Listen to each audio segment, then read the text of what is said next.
Hello. Welcome to 250 FPS Cup Quake Live Season number 3. We're in the first week and we have got plenty of good games going on. I'm not going to read them all out because I'll get tongue-tied reading names, but the links are in the description and hopefully I've set up all of the timestamps throughout the video. But over on the bracket side, we're going to be starting off with Agent vs. ARSENY. Let's just read them out. Swex, RAISY, Cypher, SV, Ash, Nitrino, Ash, Dazator, Fog, Kilson, Sparty, Dazator, baksteen, Firebot, PAVEL, Helldown, and PAVEL, Firebot to finish us off. That is for this week. And then everything will be shuffled around and we'll go into next week. So those are your brackets. And we'll get right into the first game. Agent vs. ARSENY. Here we go, the first game then, Agent versus ARSENY, and we are on Sinister. I hope. See the Sinister or Furious Heights, pretty sure it's Sinister. I'm not good at map names, even in games that I play regularly. Agent getting the first frag off here. ARSENY going to be heading around the back trying to stack up a little bit more.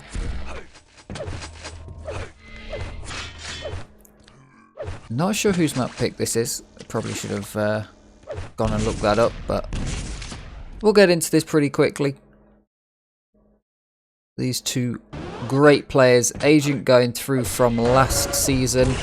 ARSENY qualifying in the third week, or the third game, second week on the Saturday. For the qualifiers, played really well throughout. Absolutely deserved a space here. Played incredibly the first couple, was able to clutch it out on the third. But taking quite a hefty chunk of loss from Agent at the start of this. This is ARSENY's pick as well, so within the first minute and 20 with 4 frags down and completely out of control. It's going to be rough for him to be able to bring it back up, but should be doable, and it's definitely worth with this round robin system trying to play your best all the way to the end, because if there's a tie in maps it will go to a KD ratio, I believe, so it is definitely worth doing.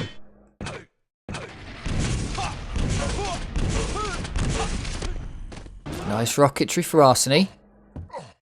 Super zoomed in player, really low FOV. It's interesting seeing the differences. Quake and Quake Live very specifically, one of the most varied games for setup. I found it rare in most other arena FPS that you'll get people using full-sized items, but a lot of people not playing with simple items in Quake Live.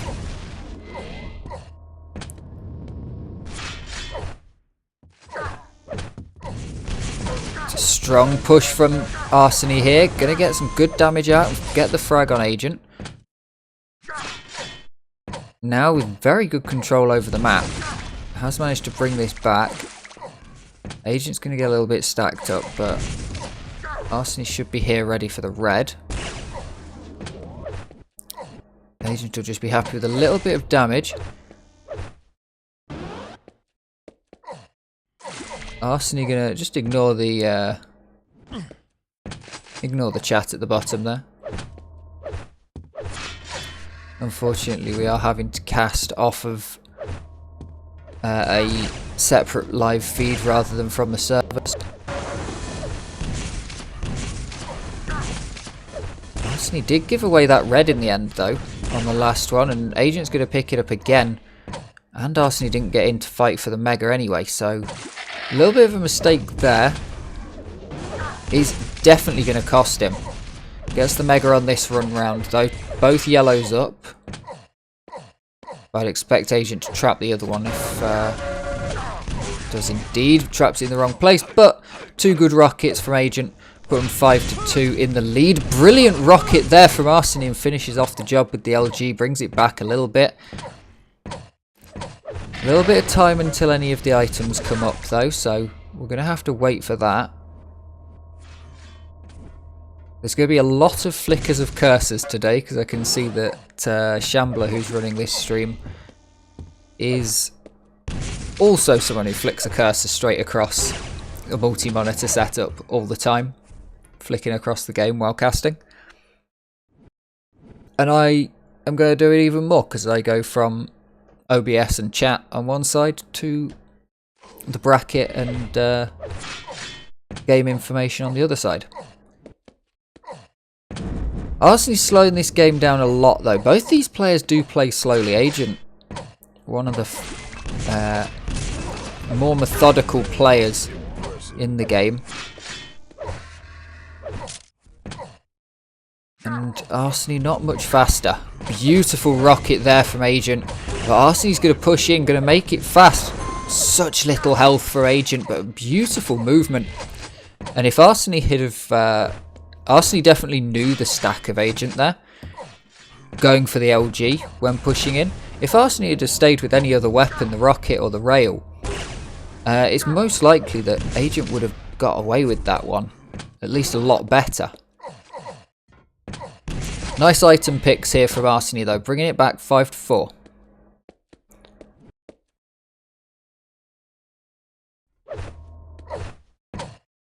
Certainly a lot of good control going on.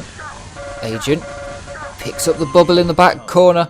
Arseny gets some great damage off, heads off, try and pick up some smaller items. Some great LG there from Arseny. Holding Agent down. It's really weird having to commentate a really good game right at the start. Normally I get warm up with a couple of smaller games.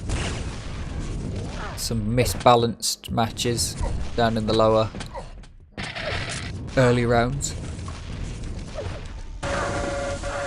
The LG there from Arseny, but Agent is just a little bit better stacked. Does able to get this lead taken back. But unless he wins this, he's going to get this fight for sure, and this is what's going to take control. I was about to say, doesn't get control off of that last fight, but that's what's going to give him incredible control over this map. Now, Mega and Red go into Agent, and this yellow should come up any second. He knows he's got to come up, he just waits, not moving at all, just listening. That's it. Very interesting when players do that, the confidence to do it.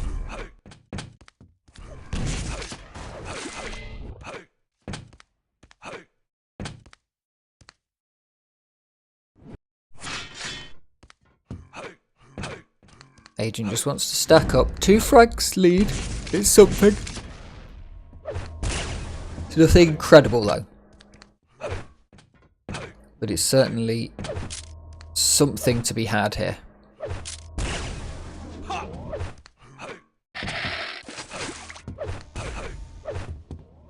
Arseny very, very well stacked right now. Has managed to bully Agent off of the positions.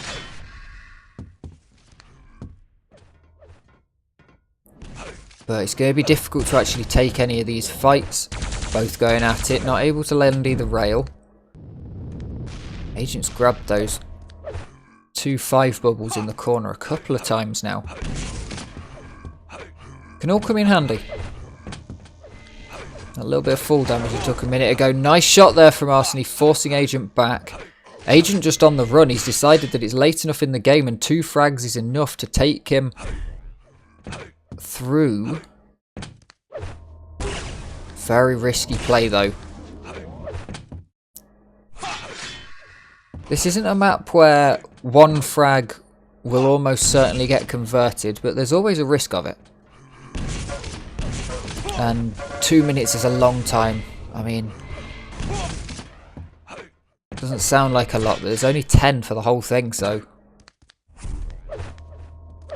it's a lot of time. Arseny still chasing, but chasing well. Doesn't need to rush, but that's not going to help.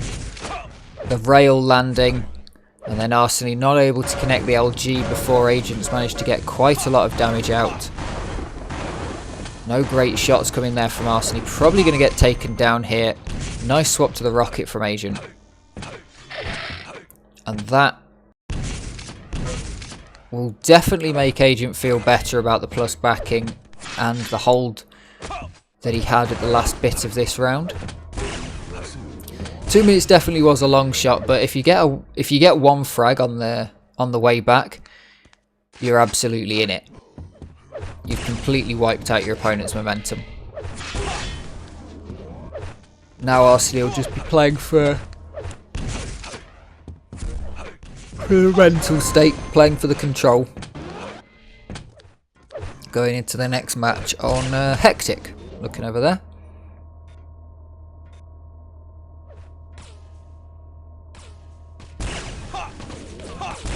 He's just standing there. Okay, actually, he does move out. I thought he was going to just stand there and take the bullets, but does decide that it's not worth it. So, Sinister goes to Agent. And we will rejoin over on Hectic, which is Agent's pick. Here we go on Hectic. 3, 2, 1. Agent taking the first game. And now onto Agent's map pick.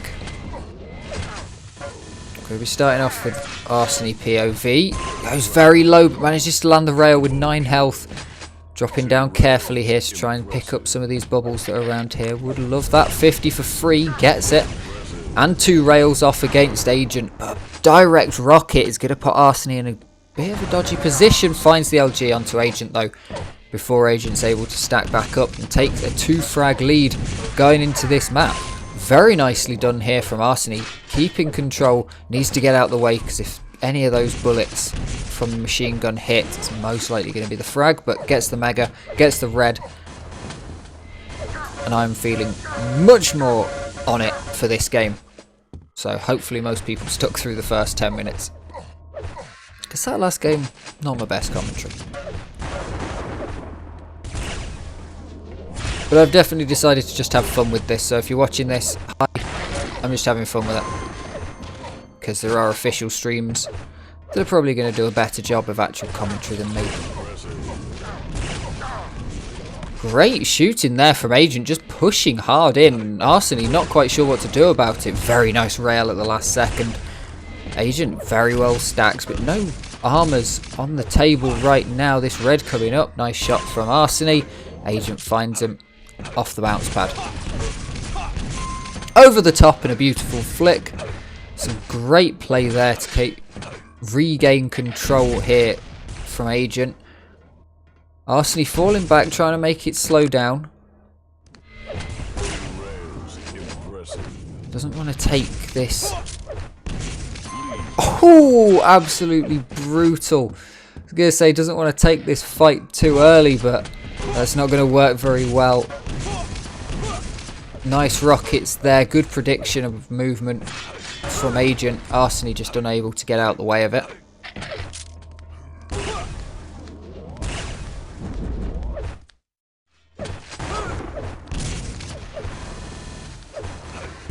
If it changes anyone's opinions of who they're supporting, ARSENY is apparently a Chelsea fan.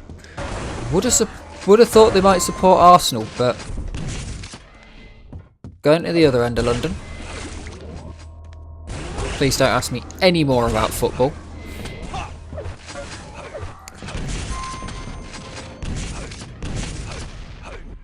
Agent takes a bit of a good control of this map right now.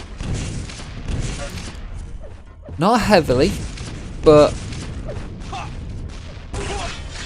he's going to have ARSENY on the ropes. This is a map where you kind of have to just keep fighting. You can't just run away like we saw Agent do in the last map. If you're on the back foot, you have to keep getting the shots in, getting a few little bits, because the next time the items come up, you have to fight for them because they're always visible from basically anywhere on the map. This map very similar to Error Walk in the way it's designed, the big open centre.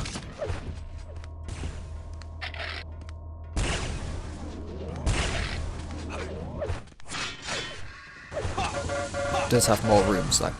It's not just a big open centre. Nicely done there from Agent round the corner. He's taking a commanding lead on this map, but it could always come back. I mean, we're only 4 minutes in. If ARSENY can manage to hold on to the mental game and push in a little bit later, but Agent's just playing this absolutely fantastically. I hate to do it, but he's making it look like he's playing CPM with the style of play, just fast, loose, getting back to it. In some ways it looks like the item timing is being done off of feel, and that's kind of something you can do with how easy it is to trap this mega. Just look at that. You can get away, as long as you know where your opponent is, you can get away with playing the timings a bit more fast and loose. I mean, even here, knows where ARSENY is, so doesn't go for the red, instead pushes and tries to make a bit of damage to get the red for even more free. ARSENY going to get bounced over the yellow there. Not going to want that. 5 minutes in. The official rules are you have to play till 6 minutes before you're able to forfeit, so we'll see if that comes out here. ARSENY is going to get a frag and put us back into Zoom FOV though. Great rails here. Can he land the finisher? Does. That's not bad. Hey, it's doable, the comeback. If he can get what Agent's just had, it's doable, the comeback, and we've seen it be done before. The control on this map being so brutal, it doesn't actually matter if you're... you know, normally you'd say if someone takes such control and is so aggressive like Agent has been the first half of this map, that there's no way they're going to lose, but really on this sort of map, you can come back from that sort of crushing domination for half the map. Not sure ARSENY's going to be able to do it here though. That mutual frag up on top deck a few frags ago, really not going to help ARSENY. Needed to maintain positional control more than other forms of control. And it'll have probably reset the mental state. Agent, perfectly fine. One frag down, that's not a problem. It happens. You eat 2 rockets and the scores get reset, but Agent just holding out control of this map. ARSENY's absolutely been a worthwhile opponent here though. Oh, that is the noise you like to see. It even seems like it put Agent off that LG was so powerful. I think we're calling GG. The game has been forfeited. Agent takes the win 2-0 over ARSENY, and we will move on to our next match. Here we are for our second match then. We have RAISY versus swex. I'm not even going to try and pronounce what Swex's name is. Starting off on RAISY. I've forgotten, I did literally just look up whose map pick this was. I've completely forgotten what it is. RAISY going low with that rail though. Let's flick across. Why am I there? That should be that screen, and I'm really good at this. I've had like a couple of minutes to fix all this. And it didn't work. So we are on Blood Run. This is Swex's pick. And then we'll be going to Lost World, which is RAISY, and then Silence if we need it.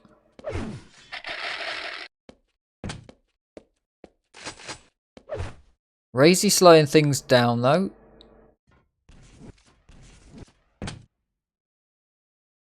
Doesn't want to get pushed too hard.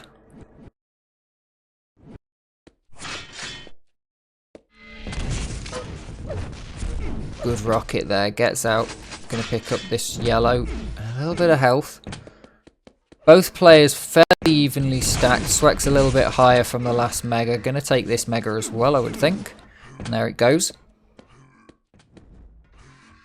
RAISY doesn't want to push this. Wants to turn this into a slow map. at the minute.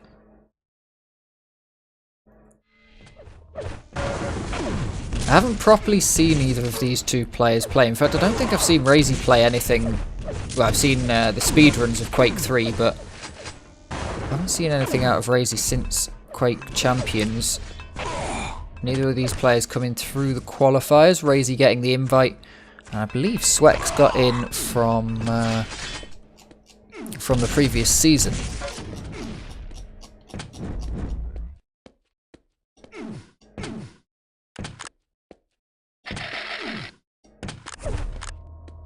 Yeah, Swex getting in as the 8th place from the previous season here.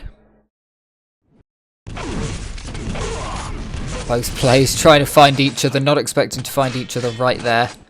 It's another game of whiplash from the FOV switches. Swex being incredibly zoomed in here.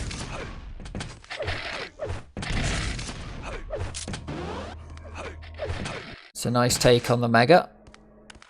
Took us 2 minutes to get a frag. Let's see if we can get another one before 4 minutes.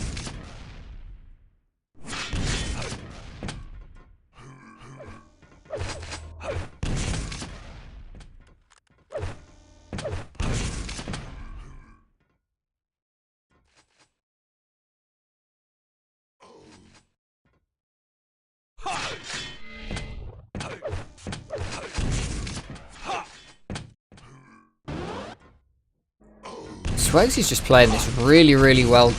Knows that he doesn't really need to push in, because as long as he's got all the items, RAISY can't do a lot.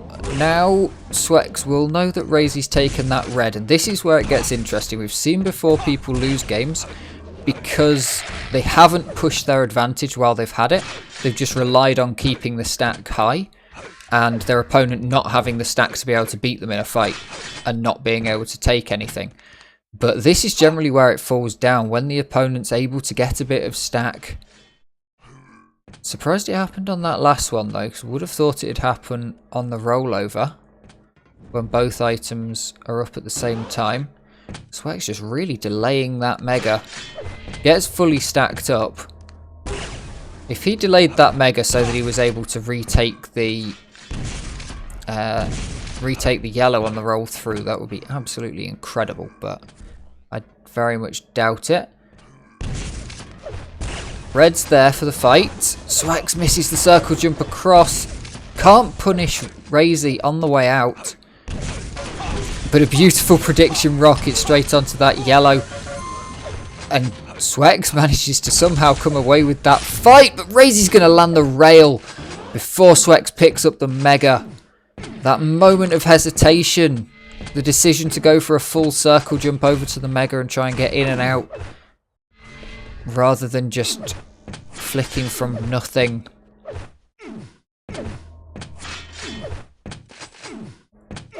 Both of these players incredibly strong tactically. Good rocket there from Swex.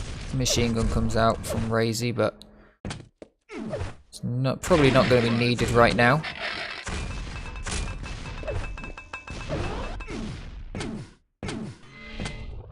RAISY now fully stacked on the Mega. Getting ready for this red to come up, but has to be careful because Swex is in there. Goes for the plasma up, the rare plasma up. Getting the frag on Swex with the grenades. Not something we normally see, but Swex being ballsy, deciding not to back out. And pays the price for it. RAISY fairly low. Doesn't want to meet Swex right now. Swex finds him with the LG. Might want to take this conversion. Mega and red at the same time. RAISY's taken the Mega. Swex gets the red. They both pull in for a fight. Swex stacking up a little bit harder. Doesn't want to take this fight right now. 4 minutes left on the clock.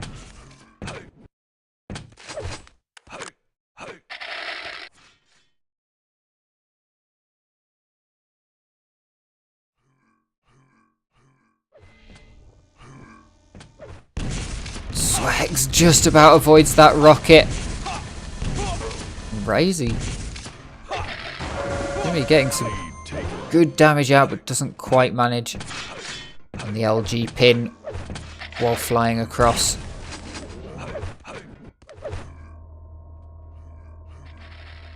Swex not really with control now.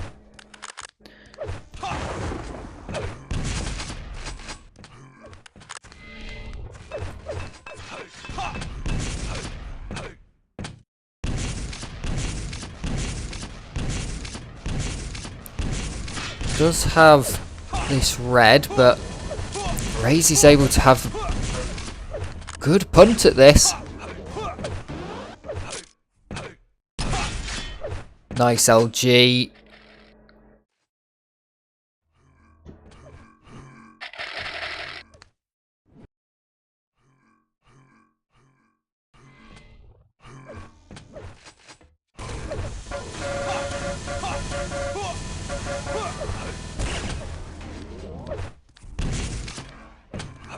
Okay, when I said nice LG, it was actually that LG. Trying to work out who's watching what stream. And I think I might just try and get in game after this one.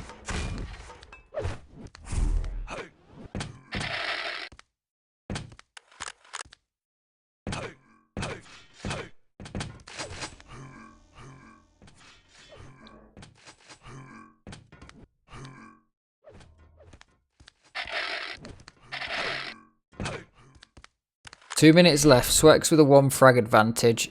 It's almost certainly not enough. RAISY so well stacked here. Can pick the moment to push in. Doesn't have to push in, you know, at any opportune moment. Can push. Can take a rocket, fall out.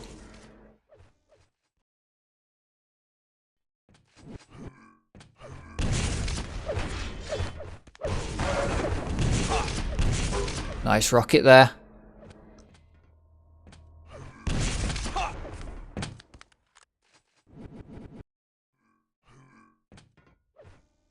Swex is just really holding this one corner. There's enough here.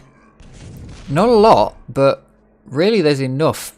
Health spawns fast enough. You can get down to the mega if you need it. If you can take the fight, can Swex land the rocket? RAISY manages to even things up. 1 minute and 10 seconds left to go. There was not enough stack to sustain that attack. 1 minute warning. RAISY not too overstacked, but wouldn't mind an overtime, I don't think, here.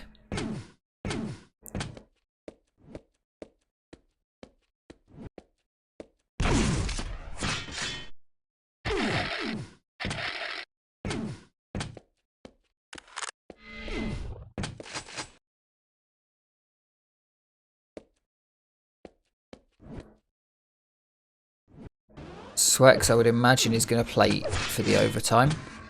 By the looks of that, RAISY will have heard the teleport, the bounce pad.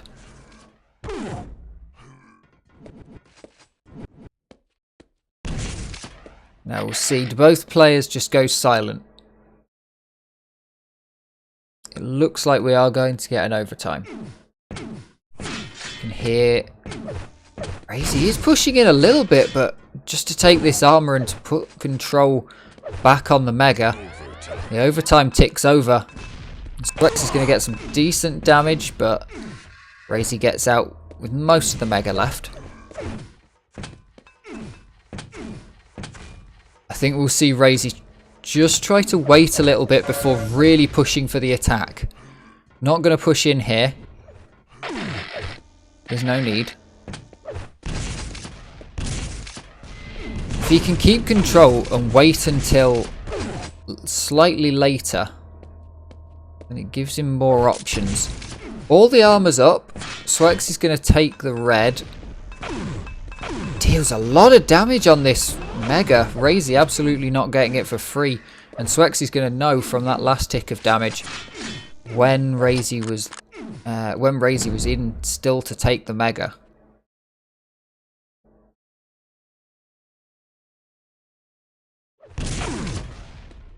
Good rail there from Swex. Forces RAISY back. 1 minute left on the overtime.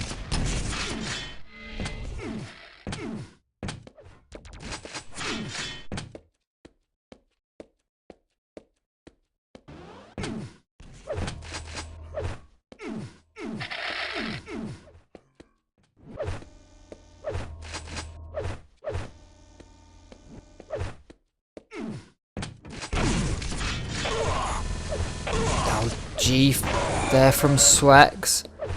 RAISY stacks back up with the corner.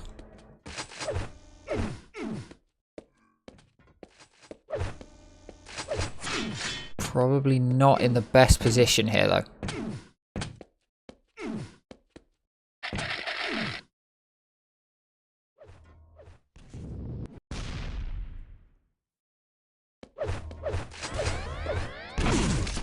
Another overtime. Both players start moving much quicker once that's changed.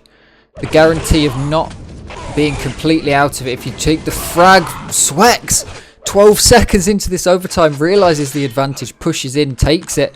And now, I mean, we've seen what happens when both these players are very stacked up. How is RAISY going to be able to come back into this game? swex just waiting there. It's all that he needs to do.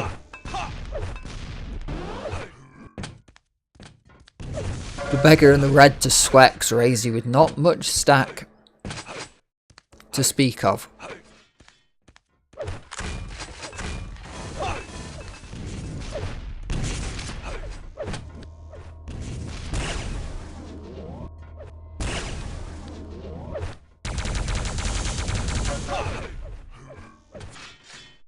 Decent plasma there from swex. He's got a lot of time he's got to defend from RAISY though here. And RAISY is decently stacked and should be able to take this mega. It's not completely for free. A good grenade lands, but RAISY would...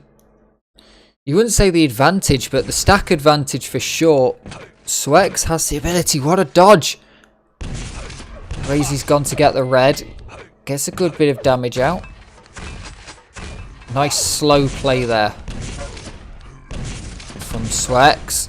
30 seconds, he's got to somehow survive this. Running away, deals a good amount of damage to RAISY. Decent bit of fakery.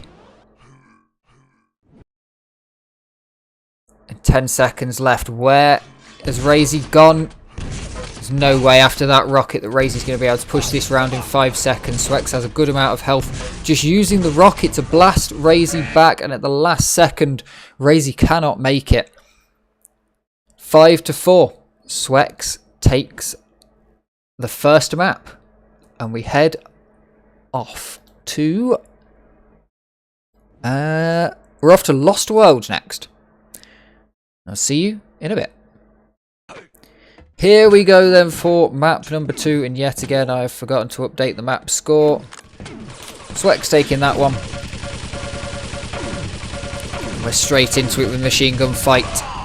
Oh, RAISY getting away with 2 health there after that rocket from swex. But swex wasn't looking too good, so wasn't going to keep the fight up.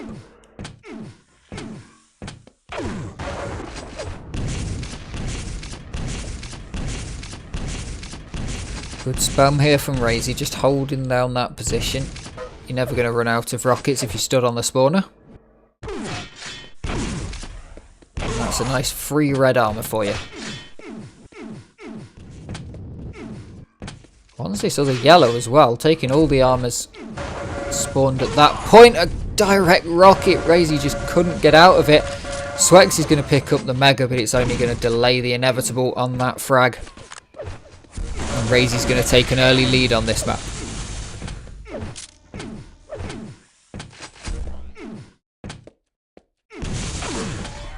We saw last map how slow and controlled both these players were being.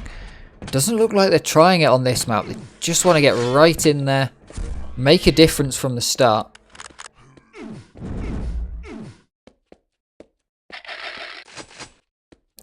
Both players trying to force the flow of the map.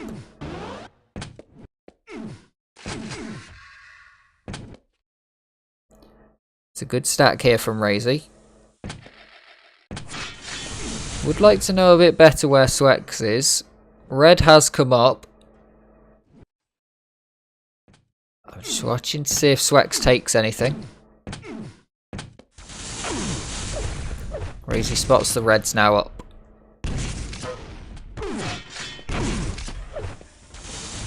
Rare player that uses rocket jumping to get out of that position. Most players dropping down for the teleporter, even if they've got the stack that RAISY does. But that's most likely going to put swex off, I think. You can hear the rocket jump, but you don't expect it. Good frag there from RAISY, just classic rocket launcher. Should be able to convert this one with the LG. Pulls out the shotgun. Swex is getting away here, but goes down in the shotgun room to the shotgun. From the shotgunner.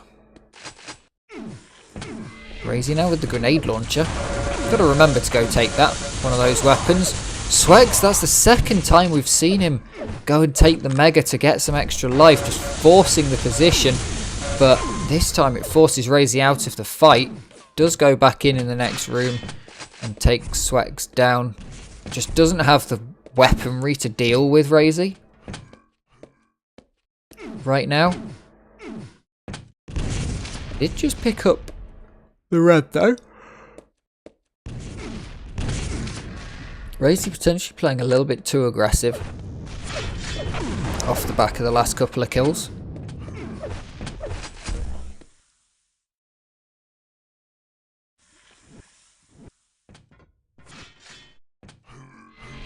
Swex now fully stacked up and coming to try and take RAISY on. Good rocket there from RAISY.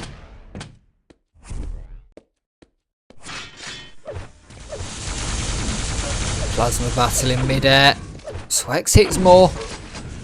But a nice rocket from RAISY is going to even things up quite well. A few good rockets coming out. Swex getting some close shots. RAISY's up, grabs the mega and gets out. Yellow up in 2.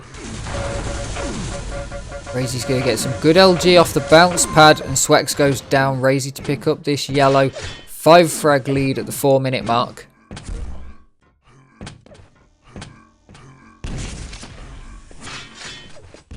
RAISY just holding down these items now. Trying to keep control. Doesn't want to lose control again. I had to get a little bit lucky to not lose control in that last bit where swex had all the items. But fortunately it was only for a short period and RAISY was able to get some good positional play in there in the meantime to hold things down. But yeah, if swex had got some shots off just a little bit better, it could have gone a very different way here. 6 frags at the 5-minute mark.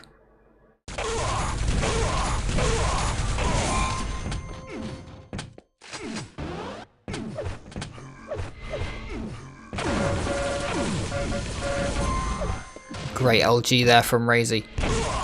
He's looking pretty low. Just about gets away with that. He should take this fight as well. RAISY now just taking control of this map. GG comes out 10-0 at the 5.5-minute mark. And RAISY's going to tie this one up. Let's change this before I completely forget. 1-1. We move on to Silence as our decider. Map number 3 of swex versus RAISY. The first map was very close on Blood Run. The second map went very easily on Lost World to RAISY. And now we start off on swex, on Silence, the decider. To see who can be the quietest. This map, quite an interesting decider, because yeah, if you told me, if you kind of said to me, this map, Blood Run and Lost World, it's a combination of the two, I'd go, yeah it is. Both players with similar play styles, but very different outcomes. Swex takes the early lead in the first 45 seconds, getting 2 frags here. This map swings quickly back and forth.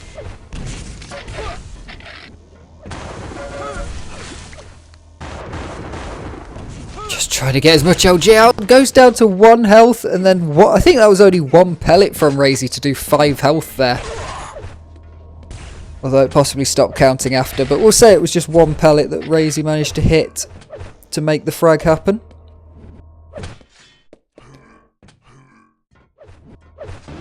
And now RAISY's going to pick up this Mega and try and push swex back.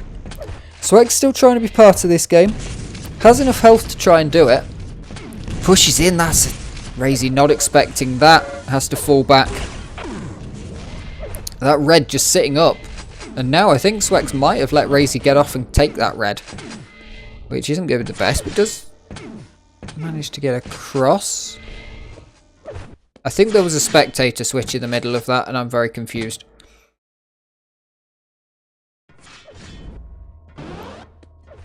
One to one now.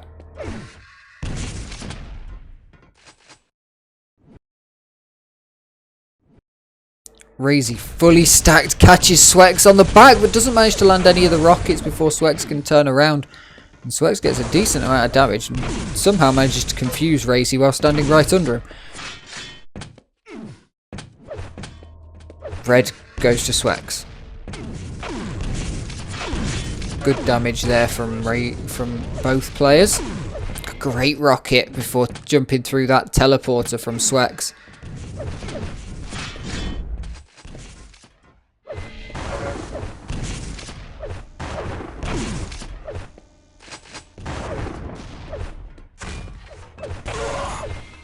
RAISY's holding down good control here. All major items up, but no way swex is going to get any of them for free. RAISY won't know how low swex is right now.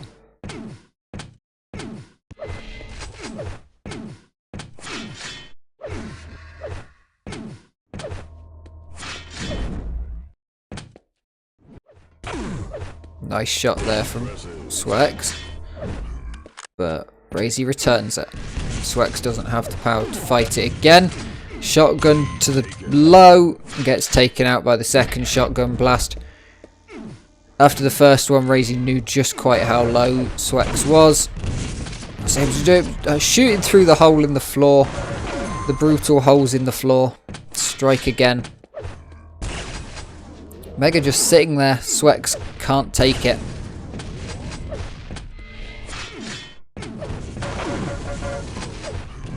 Just a little bit too early on this red. RAISY chasing here though. Chasing swex down for the frag instead of trying to go for it. Swaps out to the shotgun, to the gauntlet, and then back to the shotgun to finish the job.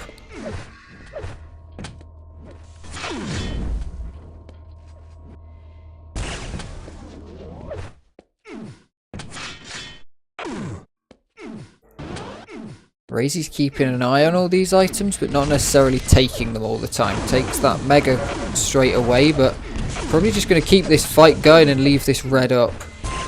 As long as swex doesn't take it, it's perfectly fine. Getting a frag, ever the bonus. We approach this 5-minute mark.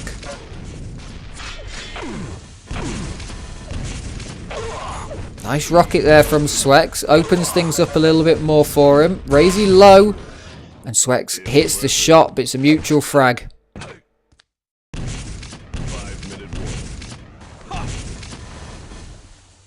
It's a decent position for swex to be in.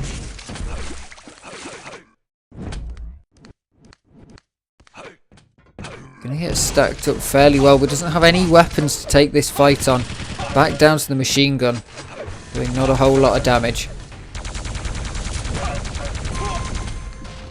Great shooting with the plasma. It's rare we see a proper kill with that. Usually just used for spamming off corners, but if it's the only weapon you've got, sometimes you've just got to use it. And swex uses it very well.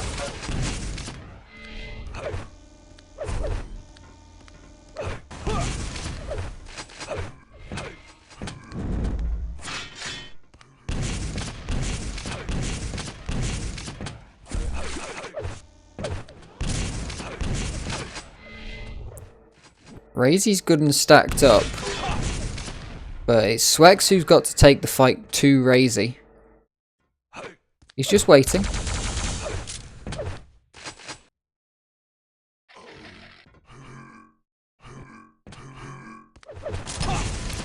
Swex without the ammo on that rocket to be able to push the fight quite the way you'd want to. Using this LG, this plasma again, pushes RAISY low. Holds down that corner and taking the mega. RAISY should be getting over to that rocket, but isn't going to be. He's going to be trying to take the fight with Swex here. Red's still up. Swex going to push in again. Neither player wants to take this red. Red's got cooties at the minute. RAISY too low to really fight for anything. Only a few health left. Swex just doesn't know. Swex's mouse appears to have just bugged out there. That's, yep. Nice. That looks like me when I forget that going into the menus in Quake 3 will reset your mouse sensitivity.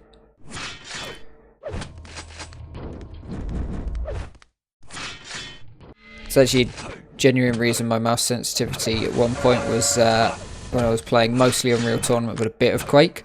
My mouse sensitivity was set in Quake and then was converted to Unreal Tournament and was a stupid number in Unreal Tournament rather than a sensible number that you could remember, because in Quake I had to type it in regularly every time I changed something in settings while I was still learning how to use the console properly. Good frag there from Swex. 2 minutes 10 seconds to bring this back, but RAISY's going to hit 3 rails in a row and put it very nicely, a rocket into Swex. That's going to turn that fight around. 2 minutes and 4 frags now to make, but Swex without the stack advantage that he had before.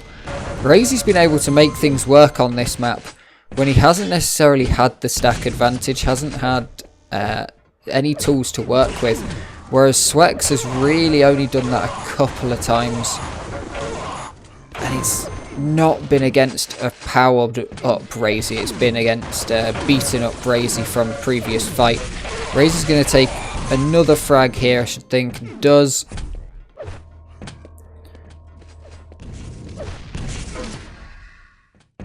Good damage off the rocket launcher.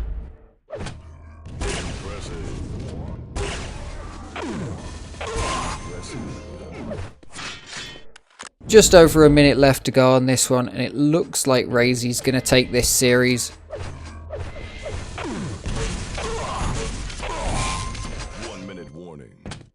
This map a lot closer for large parts of it than this scoreline would let you suggest, but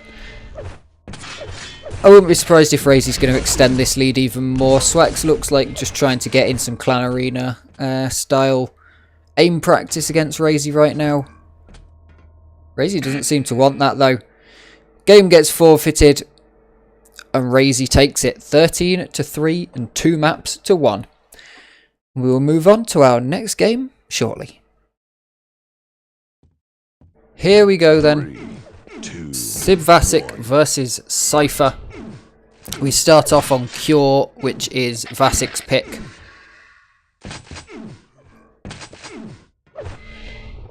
And we will see who manages to take the first all-important map. Cypher, of course, an absolutely legendary player. And Sib came through on the final qualifier.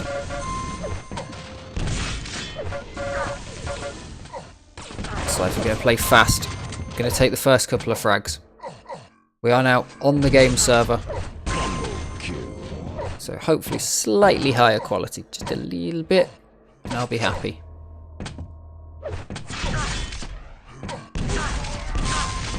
Very nicely done. Cypher taking a big lead here.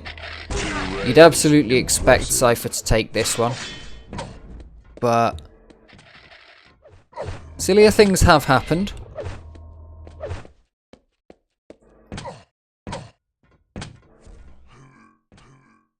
Vasic looking for stack and trying to not bump into Cypher just yet. Cypher looking to try and steal some stack. And potentially if bumps into Vasek, no problem.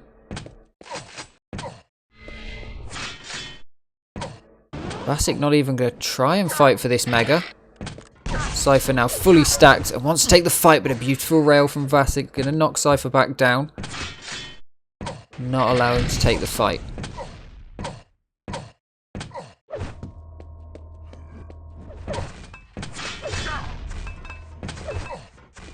Good grenades there from Vasek. Good bit of damage, but mostly doing the area denial that grenades are meant to do. Very clean movement from Cypher. Doesn't look like he cares too much to really push in, but if Vasek's going to bring the fight to him, then Cypher will certainly take a fight, but does back out of it. Vasek's super low here. If Cypher can find the rail, that would be it, but Vasek going to stack up a little bit more and get back to some alright health. Won't be too worried about it. Nice rail there from Cypher. Very clean. That's the sort of rails we like to see.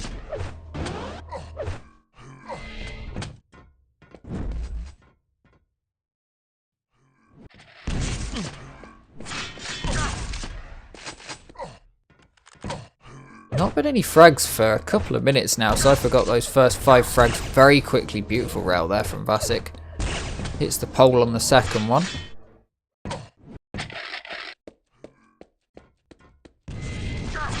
Good rocket there. Cypher not able to push in now.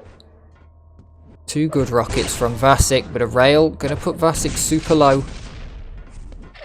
And Cypher wants this red. Mega's going to be up as well, so it'll be a little bit of a race to it. Cypher not going to fight for it right now. Vasek pushes in. Still not going for the Mega. We're not seeing either of these two players caring much about the items, more caring about each other right now. Although Vasek at the minute caring about not bumping into Cypher more than anything else. There is a good amount of stack around the map.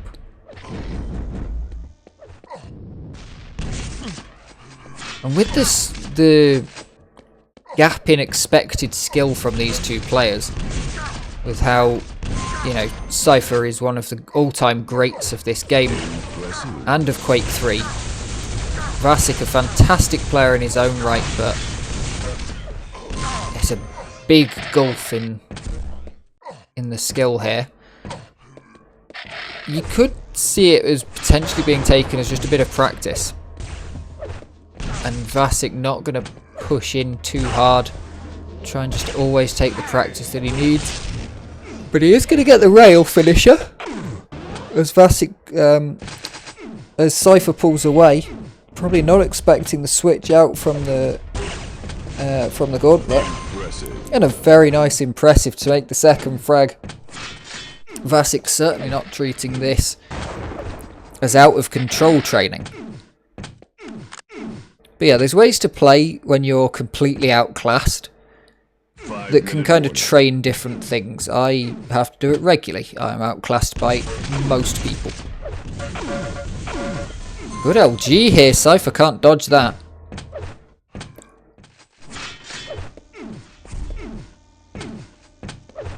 Gets the yellow, but Vasek's going to push in. And that one good rocket changes everything. Ooh, one direct there from Cypher. Gonna put Vasek a little bit wary, but still gonna push in and try and make this count.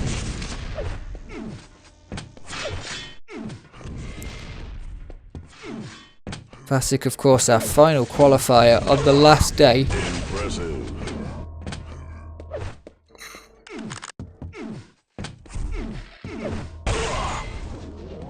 Nice rail from Cypher going through the teleporter.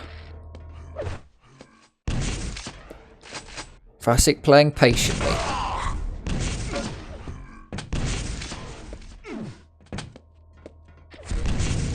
Vasek's going to be too low to contend for this Mega if Cypher wants to take it. It looks like he will, but instead he's going to go for the fight and take Vasek down.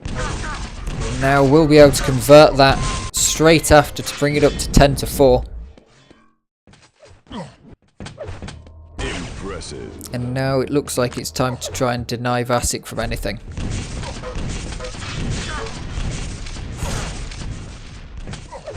Cypher just has Vasic's number, has the prediction.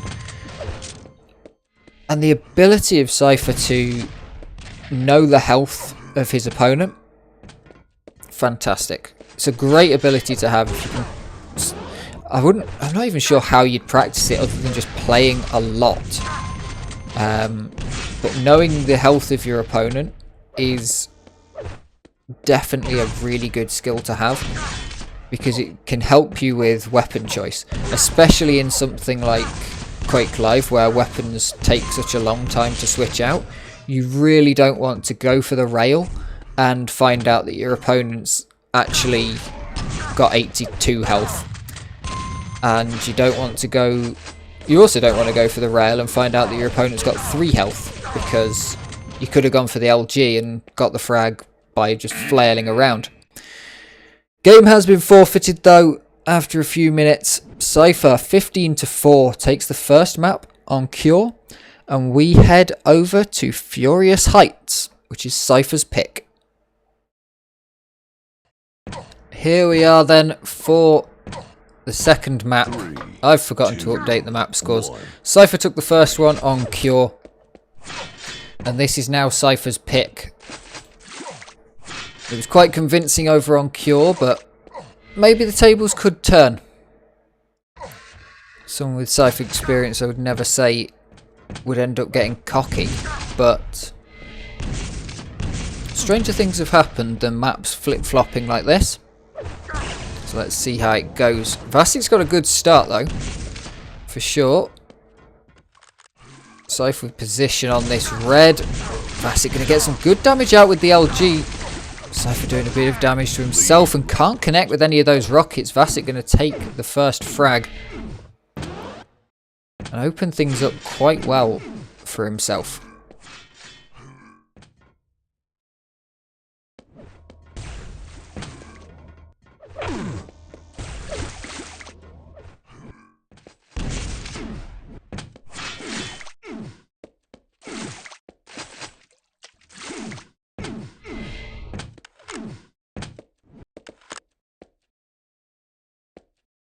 Great stack here from Vasic.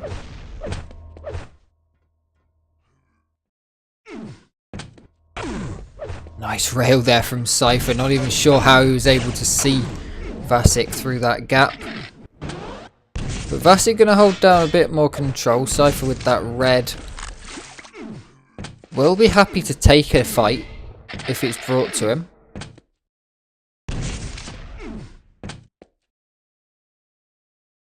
But Vasic right now doesn't really want to take the fight to Cypher. There's no need so far. Cypher's not overstacked. You can get away with doing some decent damage here. Does want to take this fight though. Gets a nice rail on the exit. Will he be able to find the final shot? There's a wall in the way there. Cypher goes through and the telefrag comes out. Vasic takes the lead on this map, but at what cost? Cypher's going to come back, take the mega. Vasic's going to need to play a little bit carefully until this next red and hopefully be able to get good positioning on it. Going to get there early. Cypher finds some good shots, good LG, but Vasic's going to get a nice bit of rocket out. Cypher doesn't get away with that for free, but does manage to find the first frag. Starting to play this a little bit more slowly, waiting for items to come up. Nice bit of LG licking the toes from Vasic. Goes through the teleporter and surprises Cypher, but a nice rail landed. Down to 2 health. Vasic has got that red, but you're going to be struggling to find health over that side of the map, I think. 50 bubble has been taken by Cypher, as has the mega. And now it'll be Cypher who's able to get the early positioning for this next red. Takes it. Looks like it's going to be for free. As indeed, and gets away. 2 rails. Impressive. Lead tied. Very nicely taken the tie from Cypher and takes a good stack into this next section.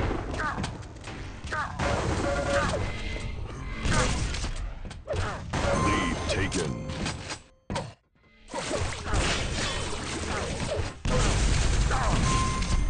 Beautiful rockets there from Cypher. Take an extra bit of lead. Runs out of rockets though, and Vasik's going to land a good shot. Cypher, ever aware of the position that he's in. Vasik putting up a really good fight on this map. For saying the difference between them on the last map, you really wouldn't expect this to be this close, but Vasik right in this game, the 4-minute mark.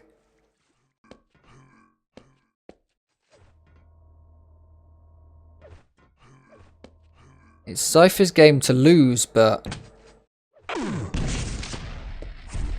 Vasik's certainly reaching out towards this,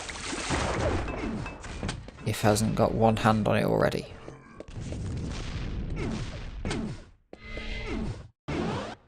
Good clean take of the Mega.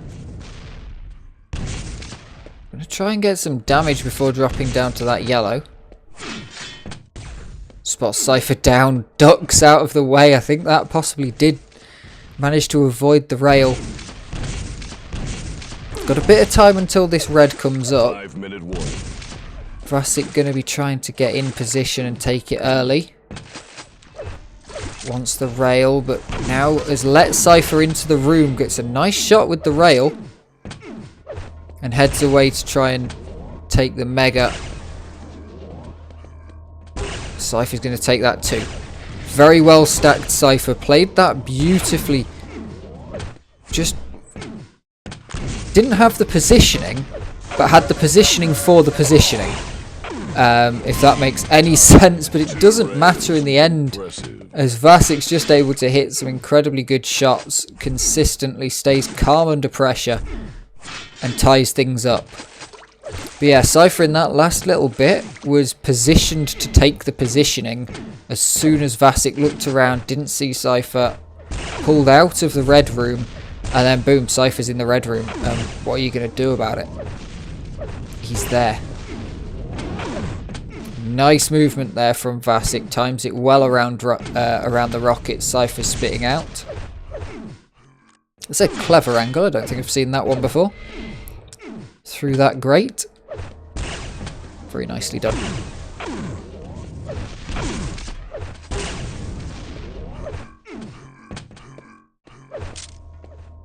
Impressive. Great shooting here from Vasik. He's really been hitting his shots. That's what's kept this game. The tactical play hasn't quite been there. Positionally hasn't been as strong as Cypher, but really has just been hitting the shots when it matters. Cypher going to take the lead at the 6:45 mark.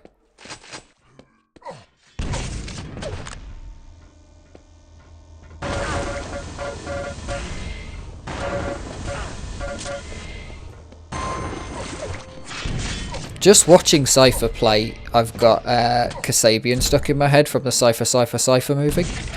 The song Easy A and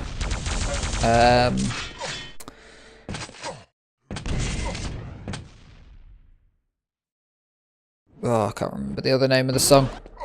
I've just got Easy A stuck in my head, really.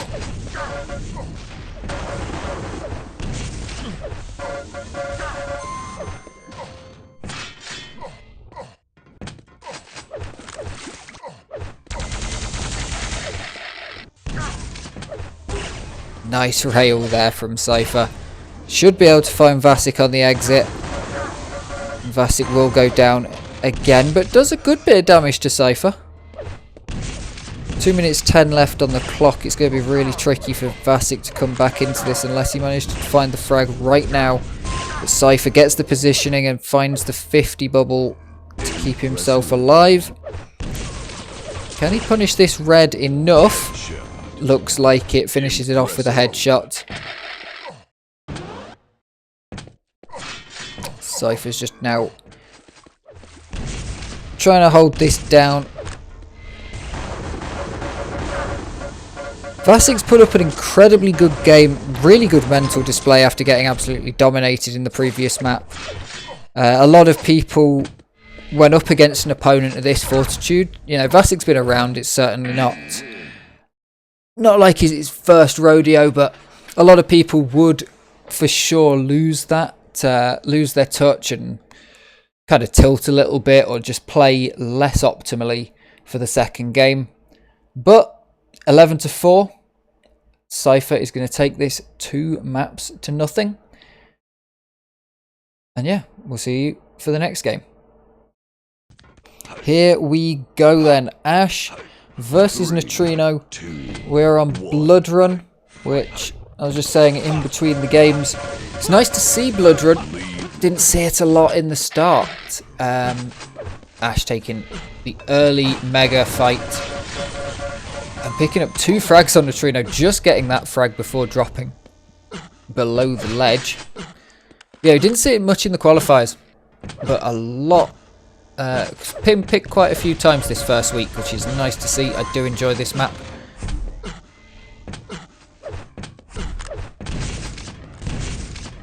One of the maps that's made its way around every Quake game going, and is still played today. Nice movement from Ash. He should come over, play some defrag with us.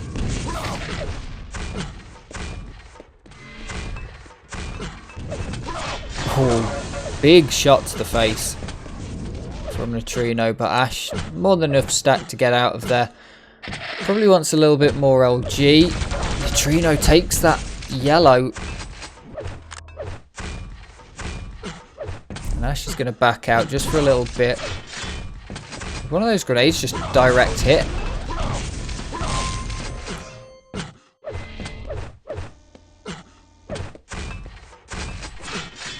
Ash has taken a commanding lead against Nitrino in this. Nitrino was at the first or second day qualifier. I'll just quickly check. Well, there's some grenade spam. Ash trying to find out where Nitrino is. And as soon as he spots him, grabs him with the LG, blasts him down to the ground. Yes, Nitrino was indeed our first day qualifier from the qualifiers.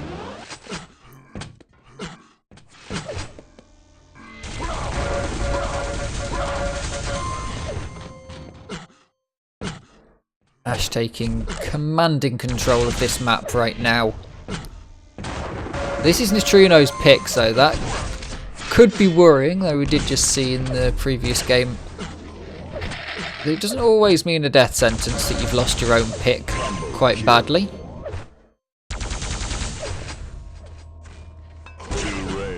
Impressive.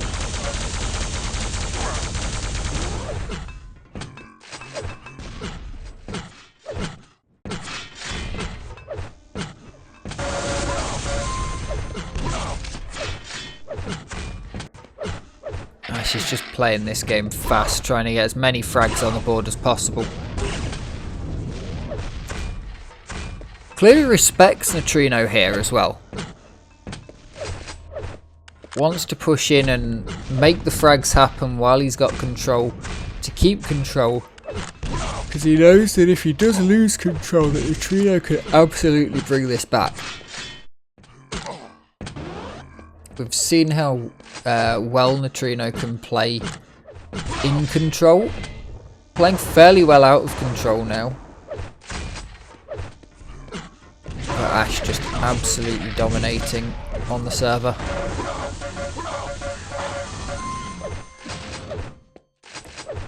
Not a huge amount Nitrino can do, but does get Ash fairly low on a couple of these fights.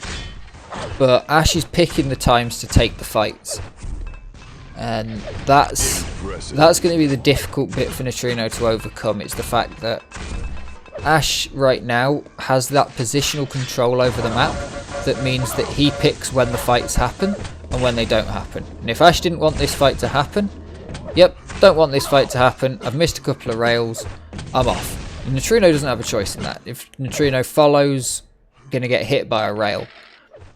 But now with that red armor, it does give Nitrino a slight bit of positioning. I don't think Ash is as low as he's making out that he is. Ash playing this like he's only got 2 health right now. Nice rocket. Very well placed.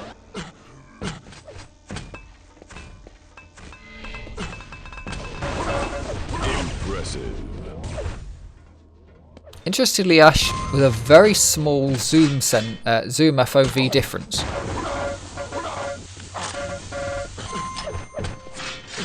Not a super long zoom. Oh, very nice shot there for Ash. That's the second time we've seen a beautifully predicted rocket in this last couple of frags. Clearly been practicing. A nice LG there from Nitrino. Picks up the frag and picks up the red. Ash has got the mega, but Nitrino's going to want to push in.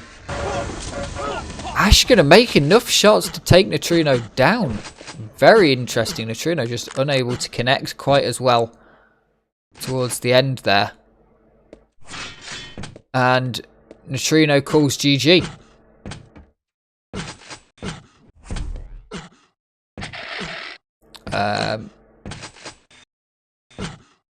Needs to actually vote the forfeit on this one, but yeah, that's going to be it. 18-1, an absolute domination. Ash has taken it, and we'll move over to the next map. 1-0 to Ash, and we're going to change server as well.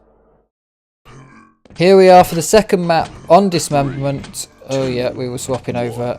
So Ash took that one. Glad that I didn't swap the map score on this time, because I think they've swapped places on our scoreboards. Great shot there from Ash. And finding Nitrino before he took the red is a really good play.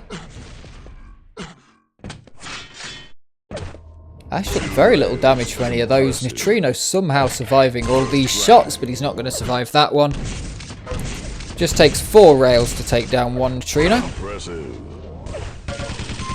And it takes 1 and a few machine gun bullets to take down the second. Ash taking a solid command over this map. Nitrino still with some control, and will be able to probably slow this map down a little bit better than Blood Run. Looked like at the start of Blood Run, Nitrino was trying to slow the game down a bit, but was unable to do it quite so well. But Dismemberment, a much slower map, which does make it interesting that this is Ash's pick.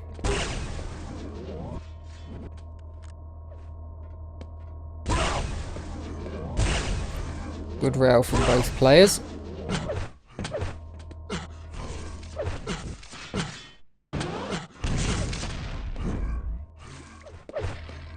Impressive.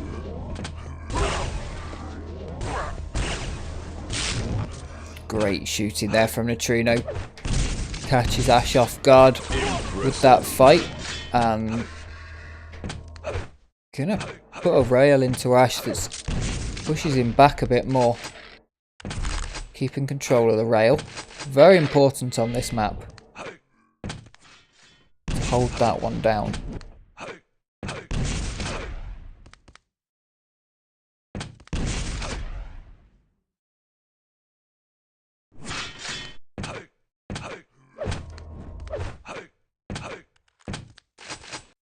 Ash has got very well stacked up on the other side of the map though. Nitrino's got the armour, but Ash has got 100 armour and the stack. Now well overstacked with the armours, and has the mega health. But Nitrino has been able to slow this one all the way down. Ash not even going to challenge for this red. Good shot there, opens it up from Nitrino as Ash is looking the other way, but takes a lot of damage from Ash's LG. Incredible shooting there from Ash, but Nitrino's going to get it, and that absolutely came down to that rocket launcher shot from Nitrino, the opening rocket launcher that just landed so well. Ash now pushing in. not with much health, but wants to try and take Nitrino down. The LG percentage on both of these. A lot of spam coming out, so the 36% isn't potentially so impressive. Was hoping to see some incredibly impressive numbers, but it doesn't always happen.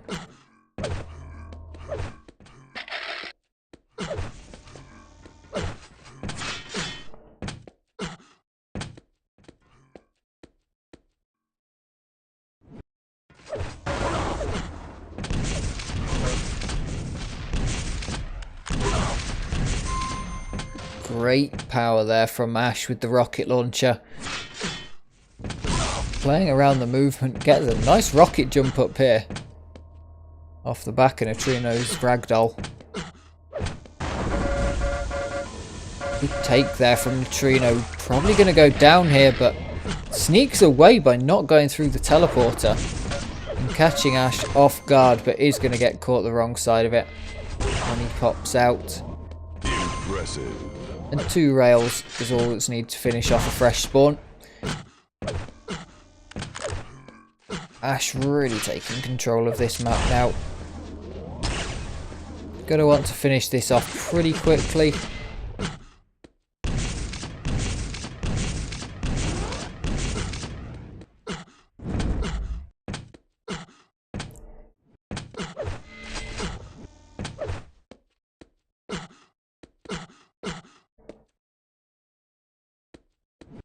Nitrino is holding down a decent control of this map, but I think it's going to take a lot of entry shots that don't get returned before Nitrino can actually feel comfortable pushing in.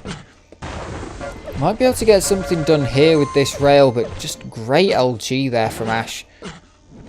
Keeping it steady, keeping it fine. Not happy with the rail aim. Clearly doesn't know that it's actually the same weapon, just with a different fire rate.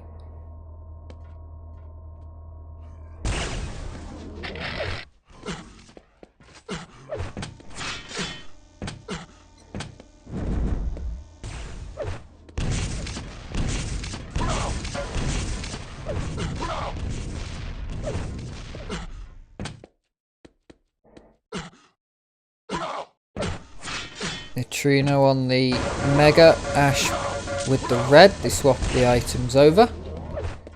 And Nitrino's pushing in hard, trying to get some damage down. Feels that Ash is so low, but both players are rocketable, and Nitrino gonna just eat one straight there. A little bit unlucky, but it's difficult when you've got to be the one pushing in at this point in the match. You have to be the one pushing in. And Ash can just sit there and wait and place the rockets. And we've seen him do it so well in less obvious places that when someone's just ducking and diving left and right, you've practically got a 50-50. Of course he's going to hit it. Great shot there from Nitrino on the exit.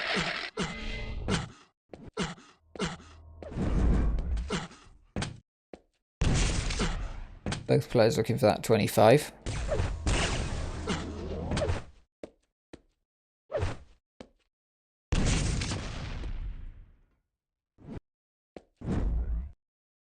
Ash hasn't got the greatest stack now. Meg is very useful, and keeping it off Nitrino's back is definitely going to help. But if you're landing rockets like that, it probably doesn't matter what stack you've got. Barely takes any damage in that fight as well. Takes the yellow straight after. Nitrino gets a decent spawn onto the red though, so it's not all bad for him. Playing for pride at this point. It's 2.5 minutes left. It is not coming back for a Nitrino win. Ash is playing fantastically.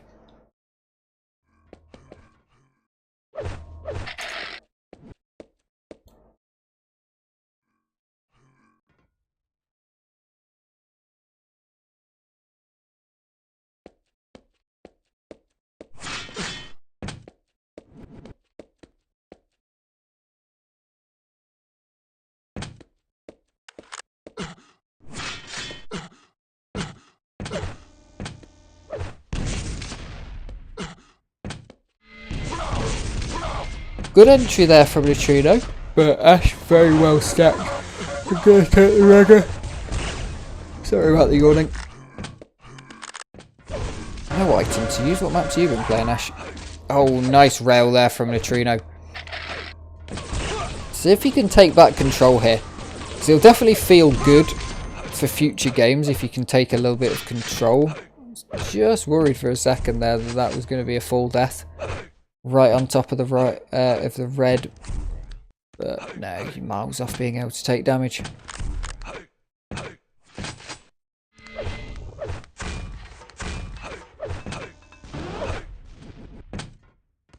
Ash, I wouldn't expect Ash to even try to retake control right now. There's just no need. You've got the massive lead. You can just run away. Not even try to take items. Whatever you want to do. Nitrino's going to get some nice shots. Find a couple for the frag movie maybe. It's always good if you can get some really good players in your frag movie.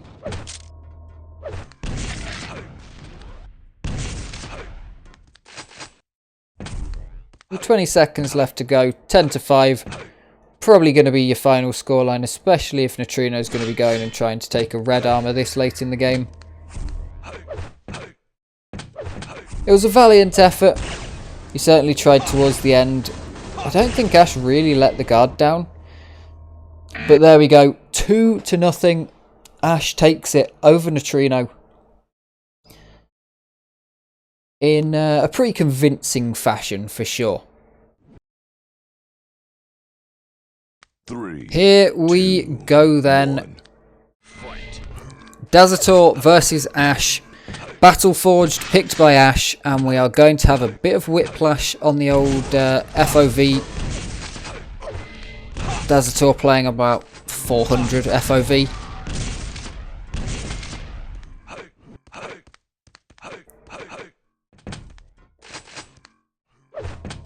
But it'll be fine. I mean, that's a zoomed FOV. That's what most people play on. You're a madman, and I love you. Because this is how I play. I tone it down because of streaming. It's always been a thing for Minecraft as well. Back in the day, people used to like playing on Quake Pro. The literal Quake Pro FOV. For anyone who knows, who's never put 2 and 2 together. It's actually only 110, I think. Maybe 120. The Minecraft FOV.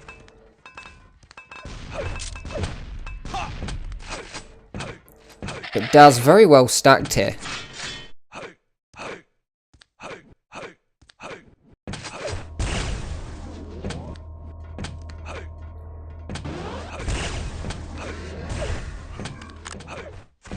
Oh yeah, I mean Daz has got to zoom. Like, I feel like every shot's probably going to be taken with zoom. No, this is Daz's zoom FOV is like still 100.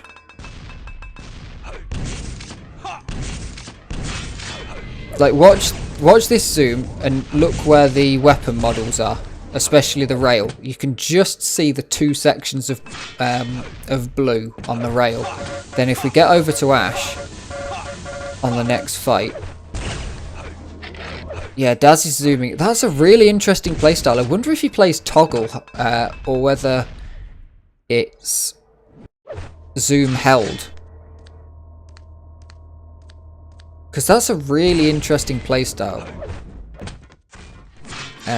Playing with a normal zoom FOV, like a zoom FOV that most people would find a normal FOV, but then moving around, being able to see way more than anyone else. It's so incredible. I mean, your pinky's going to get tired if you're holding shift this entire time. So, I get the feeling it might be a toggle zoom.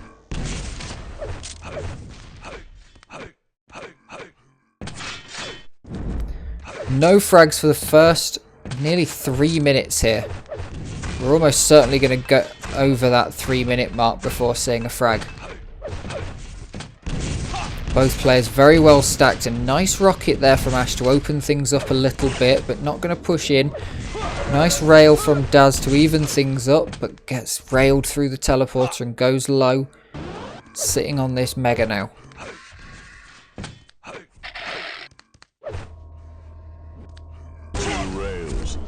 Traded rails, but Daz gets the second one.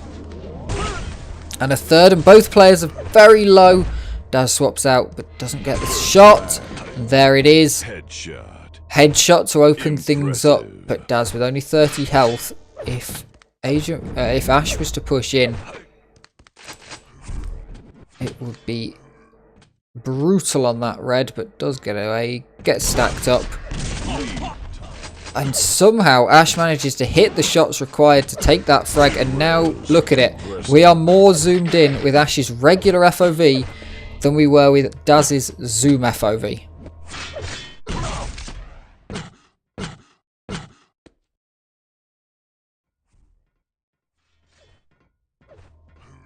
It is a difficult map to get control back on, but it's also it's a map where neither player really can get true control. Just the way that the items are split and where they are and how easy it is to punish that mega out in the open. It's difficult for any player to get true control. You can be winning by a lot of frags and your opponent will probably still have enough stack.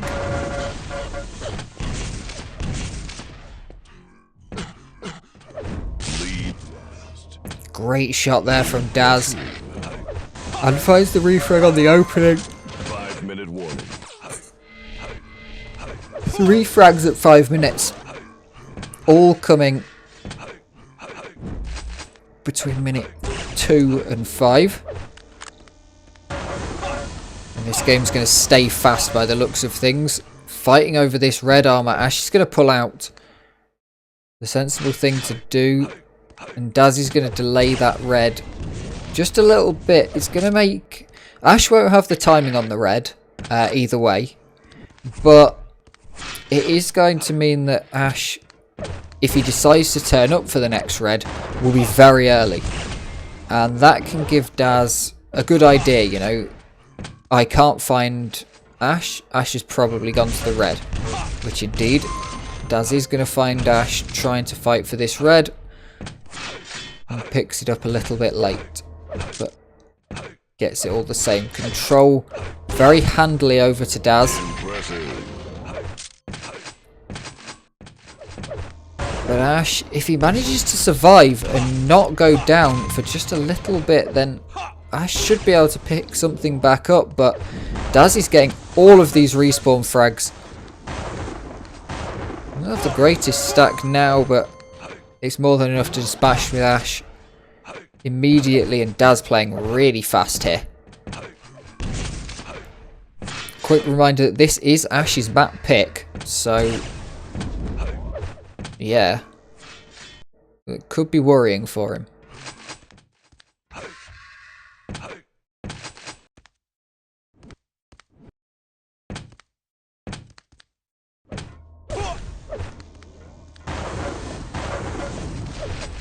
Good bit of tickle with the LG. Daz just showing his colours more than anything in some of these fights. And Ash has regained the stack needed to take the fight. 3 minutes needs 5 frags. It's definitely doable. I mean, we've seen Daz pick those up fairly well. But now Daz knows that he doesn't have to fight. So it's going to be more difficult. And I would also say that Ash's playstyle just doesn't lean itself quite so much towards this. Just gets the frag before the red comes up. I was looking at that and thinking there's a red on that body. But yeah, Daz not able to pick up that red. Ash going to grab the mega. And using Daz's rocket jumps, but Just doesn't look quite so fast and fluid.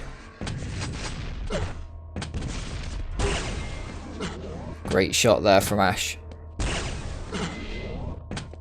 Needs to find some more frags because Daz has quite a lot. I mean, 3 in 2 minutes. Delayed respawns, just running away. Daz is just completely backpedaling because he knows that if this gets down to a minute, Ash can't pick up any items. Ash has to just ignore items. I mean, Ash is ignoring items right now. Only playing for them because Daz is a credible threat at that moment towards stealing the item, and therefore being harder to take out. But Daz isn't really going to the items all that much. He doesn't need to. 3 frags, a minute 20. It's the clock's ticking down. Ash isn't finding anything. Daz was able to capitalise when he had the lead and make the refrags every single time. Ash getting a little bit unlucky maybe with some of the respawns, but the way it's gone one way and then differently on the other person's control, luck can come into it, but there's 2 sides to the luck coin and you got to make your own luck. But here Ash is finding the frags. You can see he just doesn't seem to have the same way to chase that Dazator did.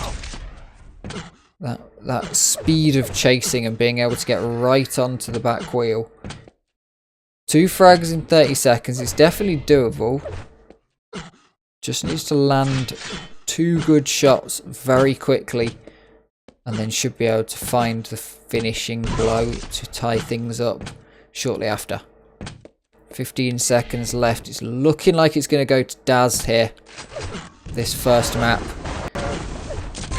Completely ignore the number at the top of the screen because I butchered it. There it is. Daz takes it 7-6, and that is the first map. So I apologise for having my scoreboard the wrong way around. There we go. Daz takes it. We're not going to Vertical Vengeance, but a similar map. In Silence.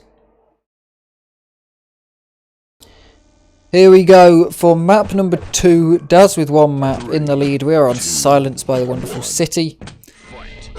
This is Ash's. This is Daz's map pick, actually, I believe. Yes, this is Daz's map pick. So Daz taking Ash's map pick, and now on to Silence, which is a much more aggressive map than we were previously on. The name that escapes me because I'm a muppet.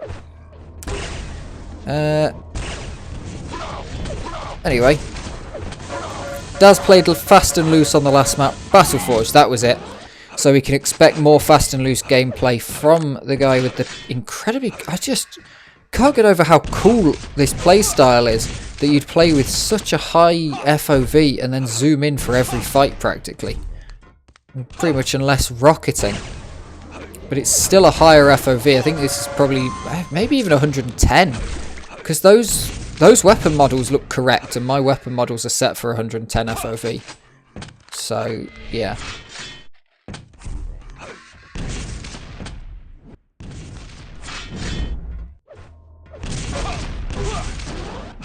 Nice take there. Ash going -1 with the rocket to the wall.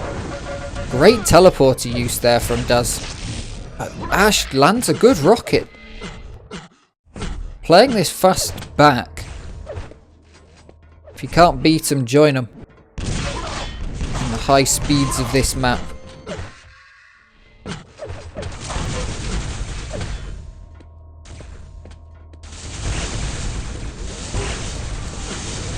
Nice rails there from Ash. Keeps Daz off his back. Also faking his own strength really here. Daz does not have the health. Ash does not have the health that he's pertaining towards having.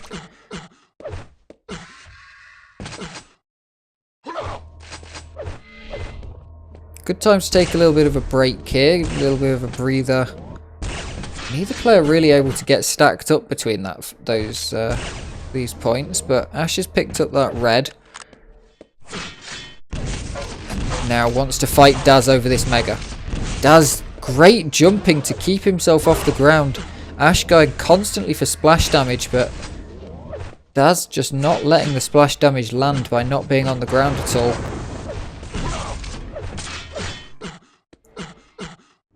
Ash taking a good advantage on the stack, but he can't seem to find Daz in a bad position. Daz playing absolutely fantastically positional. That rail gonna really punish him, but the LG from Daz pushing him back, and now Daz is the one faking extra health. Really can't be in that position, faking that you've got over 80 health. But Daz manages to get away with it, and puts Ash very low before that mega. The low health that Daz actually had, definitely why he wasn't pushing in. Whether Agent was able to read that, I don't think so. Agent was definitely fearful of Daz. Both players fairly low now.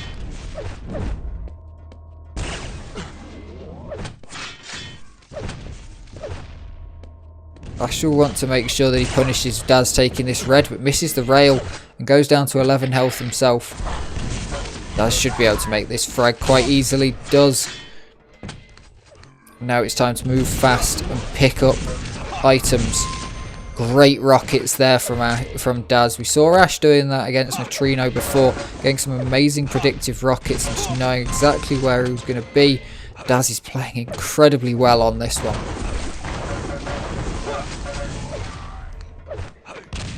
He's not got incredible timing, but he's a positional and placement awareness is absolutely fantastic. This is the sort of playstyle you'd like to see out of a great CTF player. I wonder how good Daz is actually at CTF. Because it's fast, it's aggressive. He can definitely see the flag. He can see both flags at the same time with this FOV.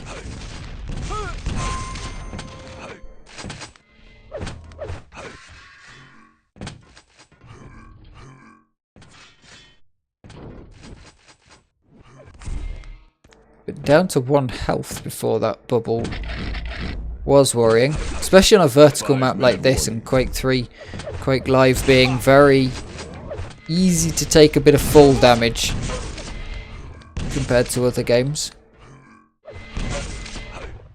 Nice shot there from Daz. Gonna pick up this red. Beautiful movement. Hate to say it, but he's making it look a bit like CPM. Great rail. Waiting for Ash to come up the teleporter, but doesn't quite time it right.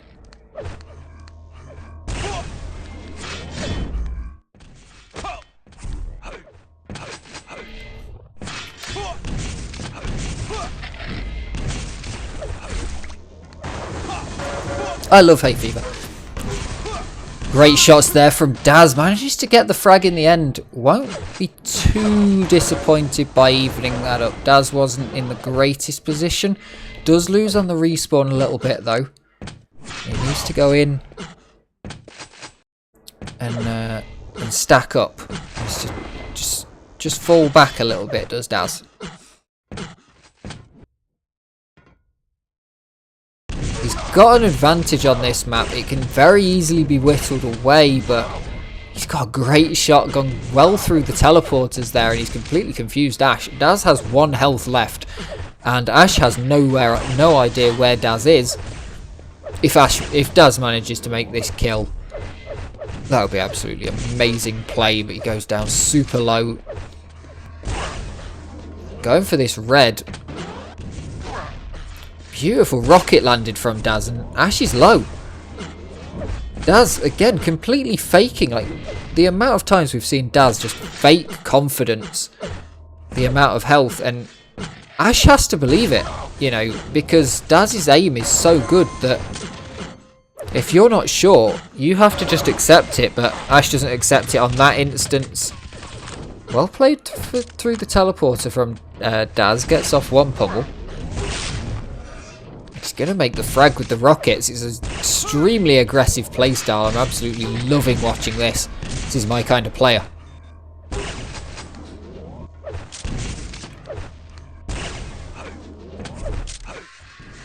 This man has unbound the S key.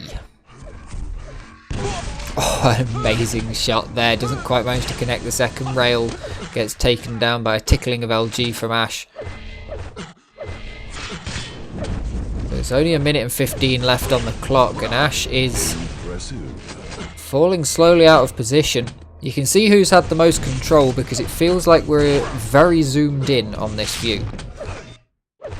I'm back to what feels correct now. If Daz wins this tournament, everyone's going to be playing on 150 FOV. Beautiful rail there from Daz. The rocket does connect, but look at that.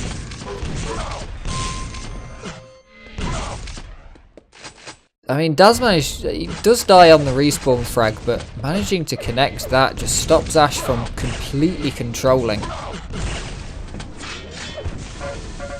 That's one for your frag movie, that is. Nice getaway.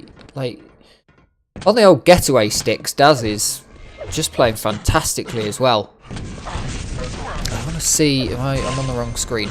Hold on. I'll switch around. Look at those item pickups. Daz has just had nothing. You know, all those megas, the extra 2 megas, they haven't been off timing, they've just been off floating. He's been playing this just pure instinct.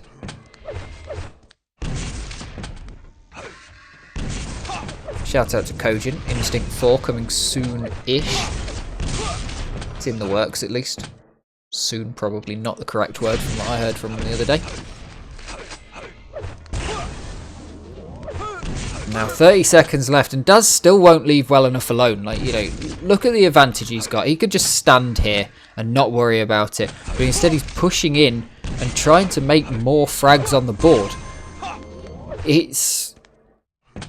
Does he think he's going to be tied with someone and need the KD at the end of this tournament? It's not a bad thing to go for sometimes, but Daz is absolutely crushed Ash in this game. Waiting around at the bottom. Gets the pre-GGs in. And hops off the server. Absolutely fantastic play. Daz takes it 2-0. We'll see you in the next one in a couple of seconds. I don't really know what to say at the end of these videos. Here we are then. Kilson versus Fog. We are on Cure. This one picked by Fog. Kilson getting the invite. Fog coming through from last season. Season 2.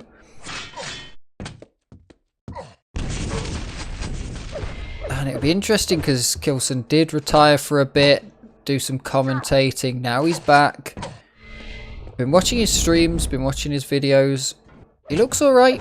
But I don't know the people he's been playing against, unfortunately.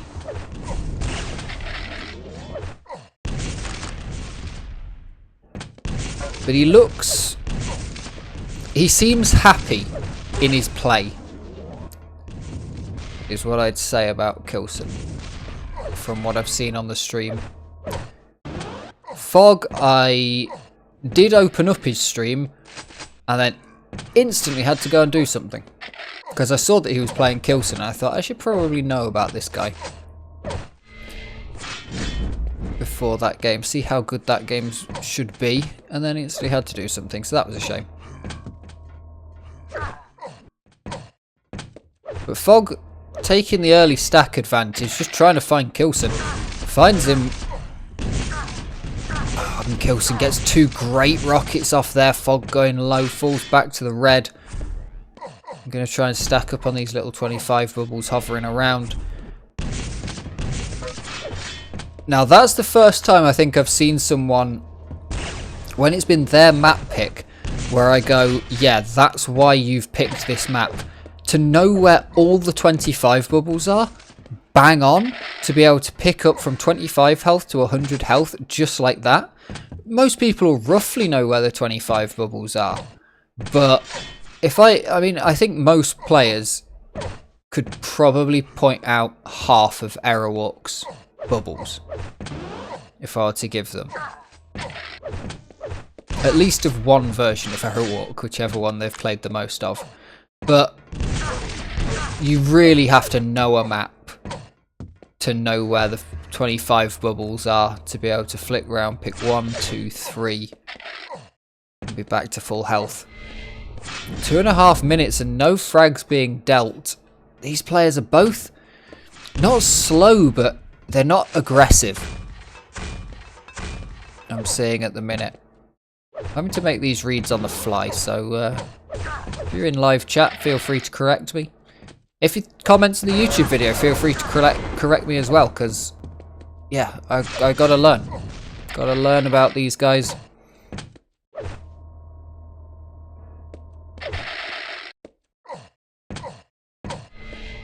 Fog's been absolutely destroying all these items. Kilson can't even get a green. He's gonna take that yellow. But it can all come tumbling down. We saw in the last fight Kilson getting 2 good rockets off at the start, forcing Fog back, and then 2 good rockets landing on Kilson forced him out of the fight as well. Both of them getting away alive. Kilson's managed to pick up this Mega. Impossible for Fog to be everywhere all at once. He's going to take the low ground and try and play the teleporters for this red. Kilson on the ground in the right position, taking the Mega, and the red has a good chance to make a frag here. Fog just relying on the residual from the last couple of stack ups.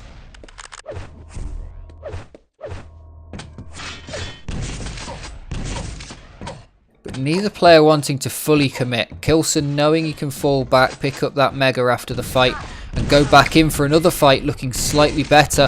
Kilson looks the wrong way out. The teleporter takes 2 solid rockets, and now Kilson very low. Fog's going to get the first frag of the game with that LG.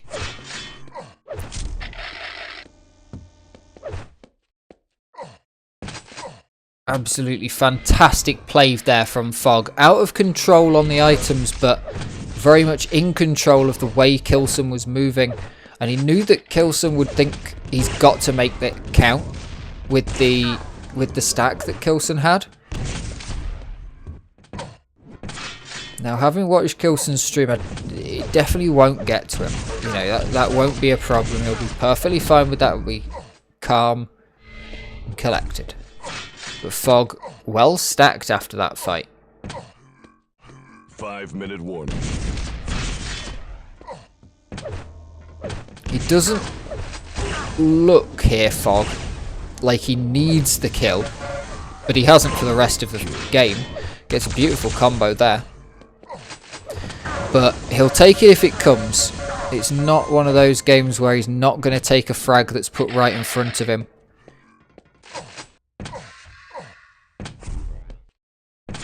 And again, showing why this is his map pick. You know, not just knowing where the 50 is, not just knowing where the obvious items are that, you know, everyone knows where those shards are around the Mega. But would you have gone up that bounce pad to pick up the 25 bubble at the top of it?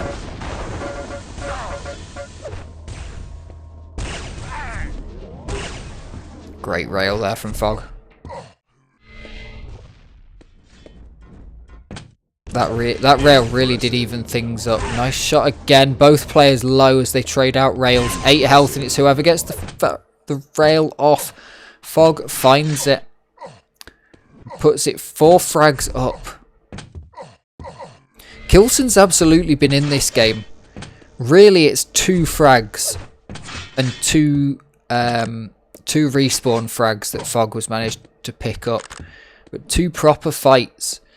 Doesn't change the scoreline, but it can definitely be something in Kilson's mind that he knows that there's enough time to bring this back. That time gets lower when he loses a fight like that, though. Difficult to know what you should be doing in those fights.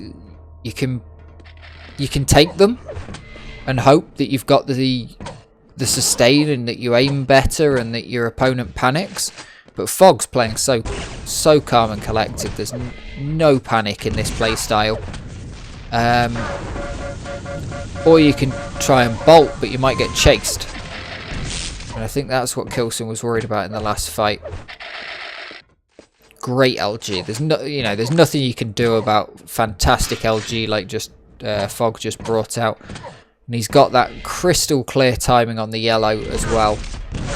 So clearly feeling comfortable on this map, but some great rockets there. And that's always something that can happen. Some brilliant direct rockets there from Kilson. Picks up the red at just the right time. How has he survived with 2 health? He's dodging the rockets left, right and centre, and he gets out of there. Absolutely amazing there from Kilson. Bluffing the extra health that he had, and he forces Fog to fall back.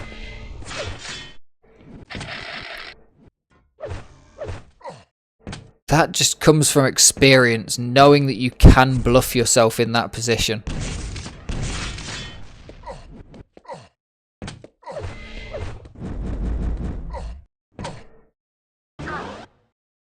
Kilson gets himself stacked up. I don't think he's going to be able to bring himself back into this map. Fog just needs to run and hide. Doesn't need to worry about it. 5 frags, you can almost delayed respawn and then just not move, and you'll be you'll almost survive long enough. But Kilson will want to get some good frags off of this, take it into the next map on his own pick, and just take the confidence from it that he still can do this, that he can take the control. You know, Fog had control, was able to capitalise on it. Now Kilson's got control, and Kilson will be able to capitalise on it. And that's really going to be, you know, a feather in your cap. Feather in your cap for the next map. Yep. Getting the timing on all these items as well. So I do think Kilson's looking for the next map. If you were playing just to try and get frags towards the end of this map, you'd probably leave that yellow up.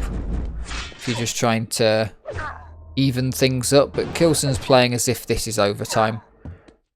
And not really worrying too much about where Fog is. So it's an interesting thing. I think if Kilson doesn't actually go for any frags here and just takes on... Okay, he is moving around trying to get frags. But I was going to say, it's interesting. Normally you see people who are far behind in the last 2 minutes. They'll just start rushing in and going for deathmatch. Whereas Kilson seems to have gone, I'll just time everything. But there we go. GG at the end of the game. Fog takes the first map on Cure. And we head over to Battleforged, which is Kilson's pick. Straight into it then, Kilson versus Fog. We'll start off on Kilson on this map. This is Battleforged, this is Kilson's pick, and he's going to get some good LG onto Fog, bring him right down for that first mega, and takes the red. It's a tricky one. You've got to decide what you're going to do on this map. Whether you're going to fall back for the red or try and take the fight to Mega, and you could lose both items. But Kilson probably comes off best out of that.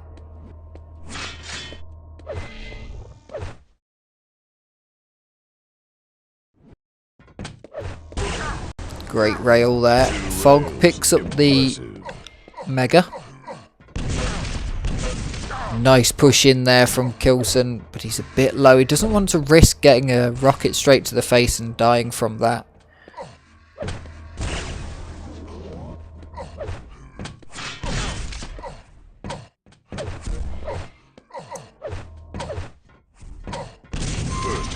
Great shot there from Kilson.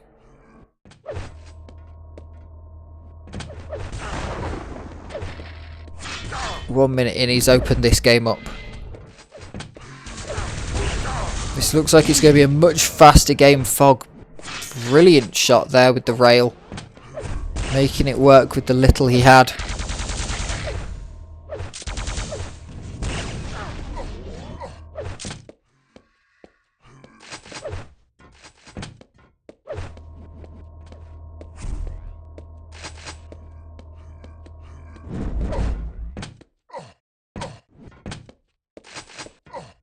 Fog with a good bit of stack. Kilson absolutely stacked to the teeth. But Fog probably has the controlled position in this. Doesn't need to go for anything like the Mega right now. He'd like it for sure, but it's just that the way that the map feels, you know? Feels like Fog doesn't really need to go for it. I mean, Kilson doesn't either, but Kilson wants this more. Might be because Kilson lost the last map. It's just the vibes that come through from the previous map, but Fog playing this a lot calmer than Kilson right now. But some great shots coming out from Kilson. He finds the Mega and he finds the frag with the rail. Takes the lead as we approach 3 minutes. Great rocket there from Kilson. Heard Fog coming in and decided he wasn't going to try and go for the red. Just wanted to go and get the damage. Gets a lot of damage done. Potentially not as much as the red is worth, but certainly doesn't let Fog have it for free.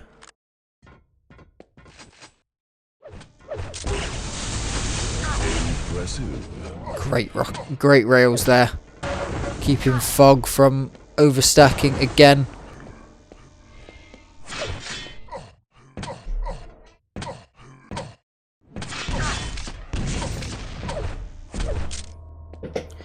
Kilson really on this map is just trying to make sure that Fog doesn't get anything for free.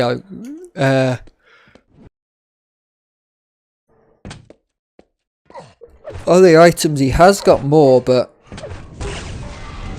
if you look, every time Fog goes for an item, it'll be taken back. What is the rail percentage? 80% rail. Out of a decent number of them. 13 out of 16 rails. That is an absolutely massive number. And with this lead, it might even just go up, because Kilson will be calm right now.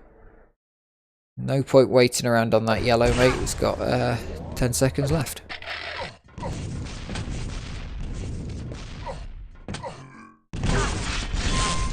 Great shots there from Kilson, who's just in the right position.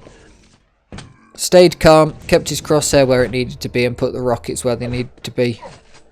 Which is into Fog.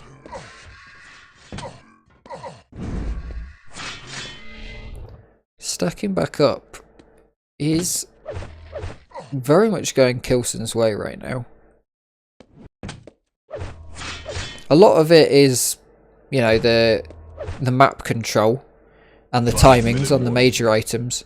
But there's also the slightly lucky ones where he just seems to be turning up to a few more items than Fog, the smaller items.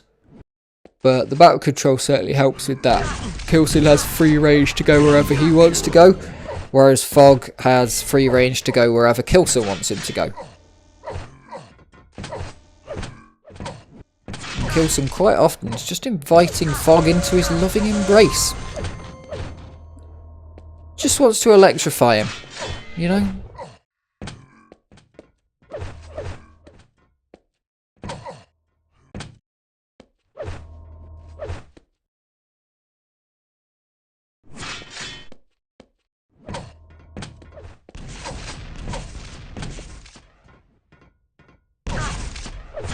Impressive.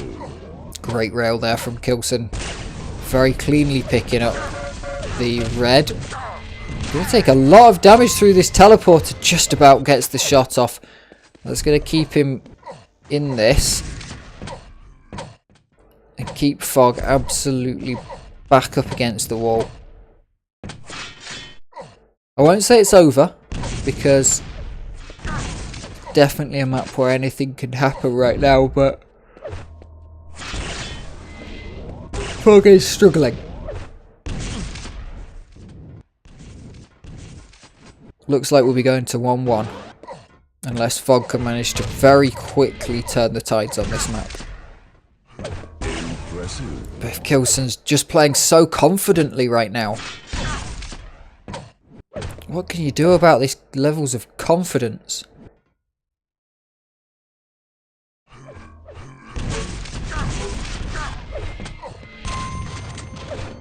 pausing going through the teleporter makes Fog think that he's not following him. And he gets in and gets the frag for free. And Fog is going to forfeit this game 9-1 over the time. And we head over to the third map, which is going to be Furious Heights. Via Frantic, apparently. And these guys are wasting no time getting into it on Furious Heights. 1-1 our scoreline. I didn't even have time to change the map number. Here we go.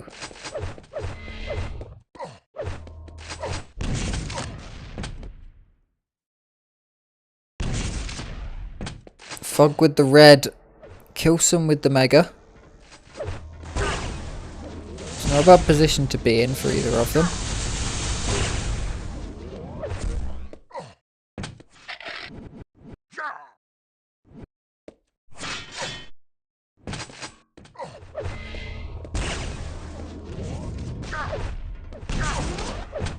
Very nice there from Fog.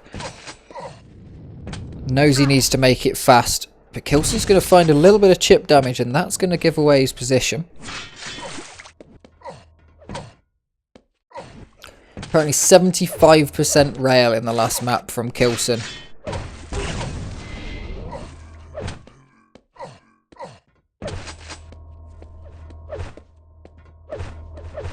Fog with a brilliant stack.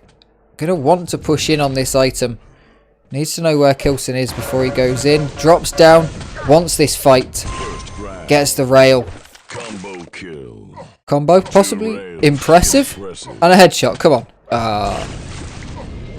Imagine. You can almost never hit a headshot from below in Quake Live. The shoulders are just too big. Kilson down to super low again. But he's playing this defensively brilliantly. Forcing Fog down way too early. Can't quite manage to capitalise, but Fog can't get out without Kilson knowing which way he's gone. And that's why gets 2 rails off the top. Finds the third and finds the frag. Now just hoping this mega comes up a bit quicker. The red's in 5 seconds. A little bit early to this red. Could have done with going and picking up the yellow that's under the mega, because Fog is going to take him down after Kilson can't seem to find the opener in some of these fights.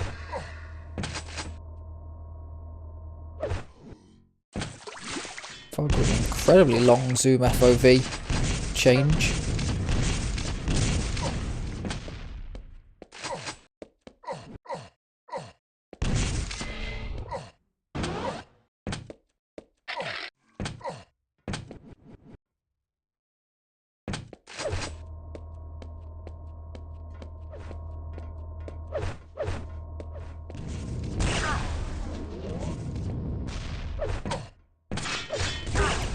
Now it's up to Kilson to try and retake this map. Fog's got the positional control, but Kilson's actually picking up more of the items right now. There's definitely a very easy way for Kilson to get back into this with not a lot of work, and that's going to start it off. Getting Fog railable. Misses the shot though.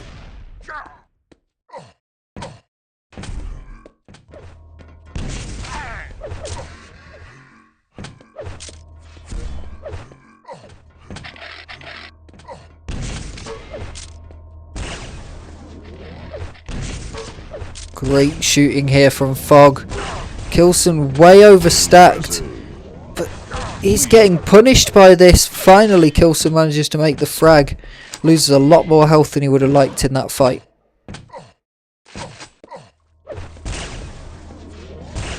Wants to try and get on Fog with this red, but Fog's going to get it entirely for free and get away.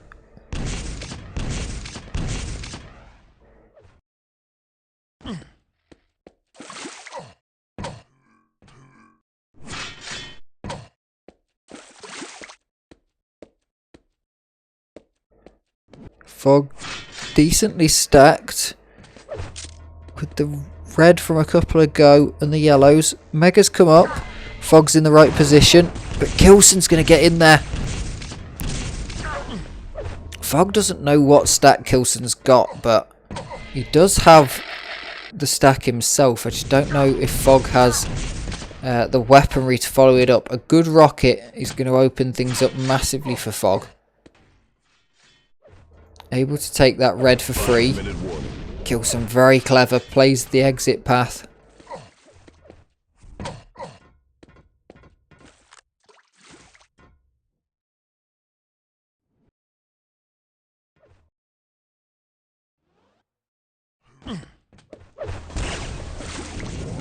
Fog fully stacked up, takes the fight on the red.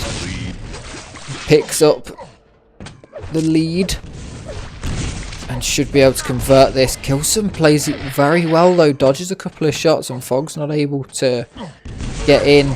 Decides to move around and take the fight in a different way, and this time Fog is able to predict Kilson's movement and takes him down.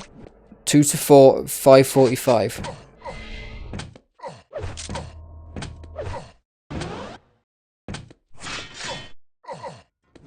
200 then, or thereabouts, sat on Fog. Kilson's picked up a couple of yellows.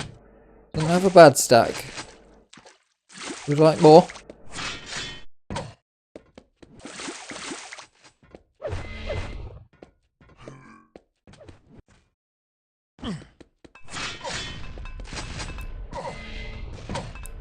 It's up to Fog here to try and force this, stop Kilson from getting back into this game. Kilson's still able to fight for every single one of these items. Even while behind, Kilson was still fighting for the items, and that's what brought him back into the items, but he hasn't been able to convert that or keep it for long enough to turn that advantage into frags. Although it's not really an advantage if you never actually get the advantage by the end of it.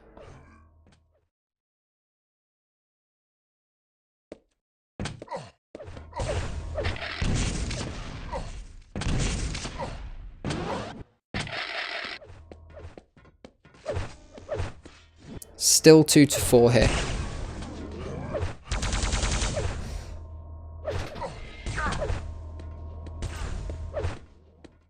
Trading rails. This time, both players with 44% rail accuracy. Fog with much better LG and rockets though.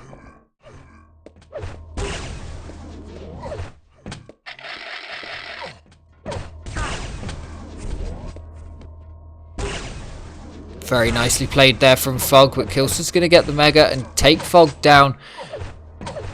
2 minutes 15 left, one frag in it, and Kilson's looking back in control of this. He's had the item control for a while, but he just hasn't been able to force the issue on the frags quite so well as Fog has been while Fog had control. Two great rockets there from Fog. Push Kilson back a lot.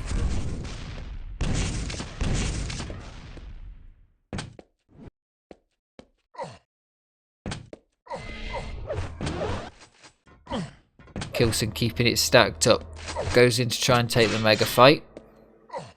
Or the red fight, sorry. No fight needed. Gets that for free. And gets completely stacked up. Spots Fog on the way out.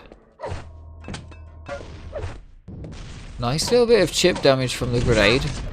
Doesn't do a lot, but it probably scares Fog at the very least.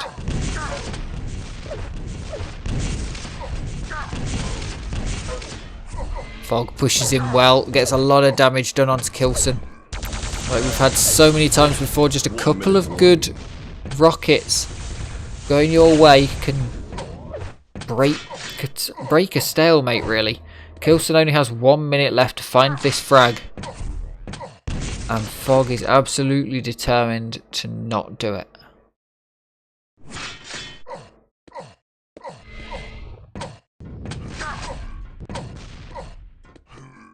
Great prediction there from Kilson. Can't rely on seeing and going where Fog's going. Fog putting down a lot of good LG, and Kilson just can't seem to pick the right weapon at this point. 22 seconds left. Fog's got the Mega, but no armor. Kilson's got the armor, but no health.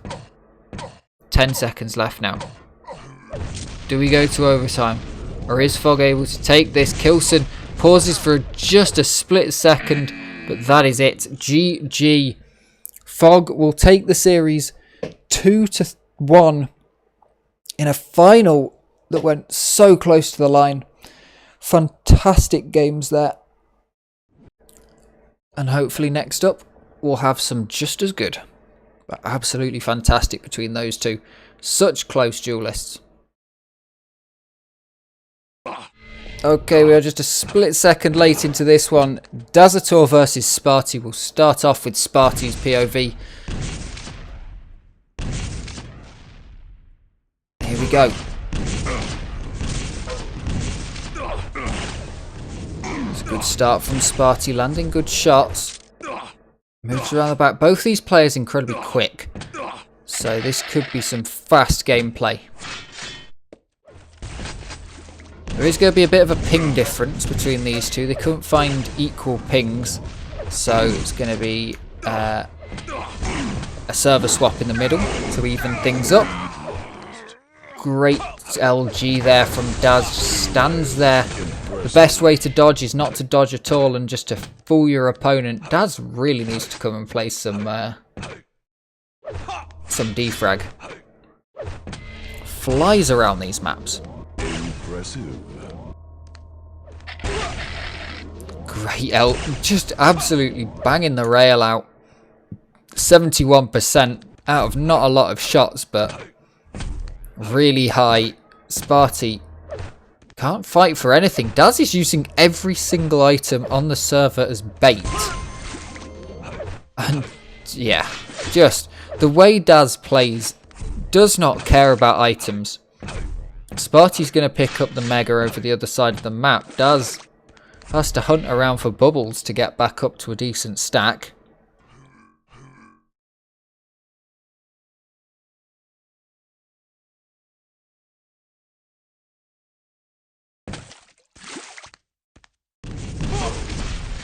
Great rocket to open things up from both players. Sparty with the better stack, able to last just a bit longer. Daz's plan of baiting all of the items at the same time didn't seem to work too well.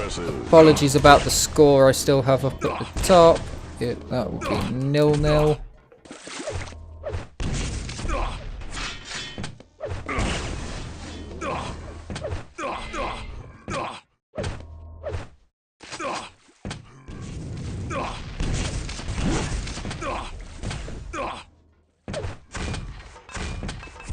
Sparty hasn't been able to capitalise on that lead that he had after the fight that he won.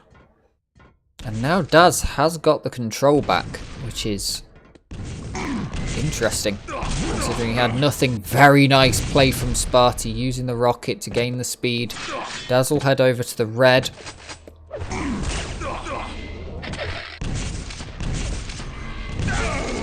Sparty just slightly off piece with the rocket timings on Daz, and Daz finishes him off with the LG. Good rail from Sparty, forces Daz back a little bit, but it's not going to do much. I mean, Daz certainly not one to be forced back by anybody else's shots. Sparty picks up the red, winning him the fight practically there. And Daz is going to push in anyway, takes the Mega and a rail to the face.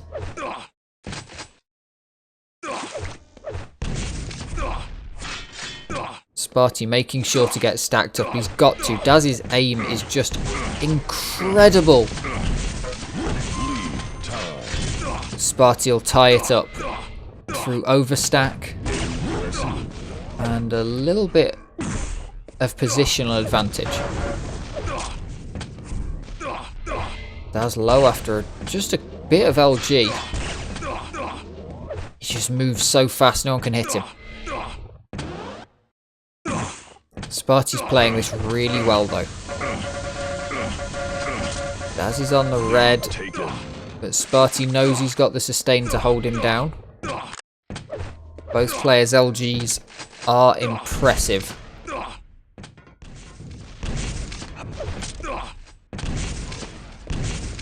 Nearly 50% coming out of Sparty here.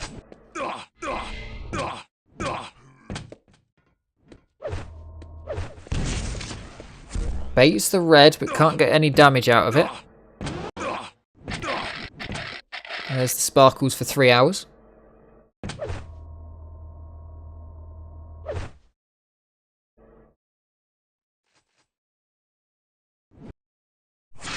Five-minute warning. Great shot there from Sparty. This is where he needs to make it count. Unlike the first time he had control, he is going to make some frags on this one. Barely taking any damage in that fight. That's probably going to really put Daz off. Very much relying on the speed and aggression here.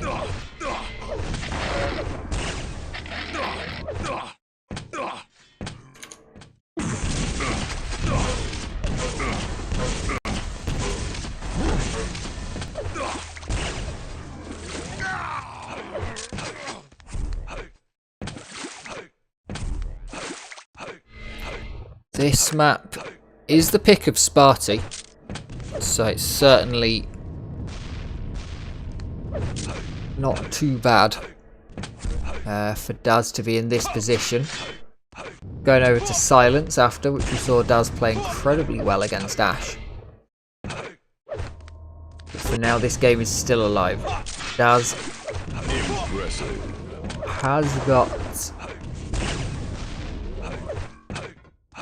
has got the speed and the positional advantage. I think Sparty's still probably the one with the items. Right now, lower stack, but Daz is having to follow Sparty to items by the looks of things.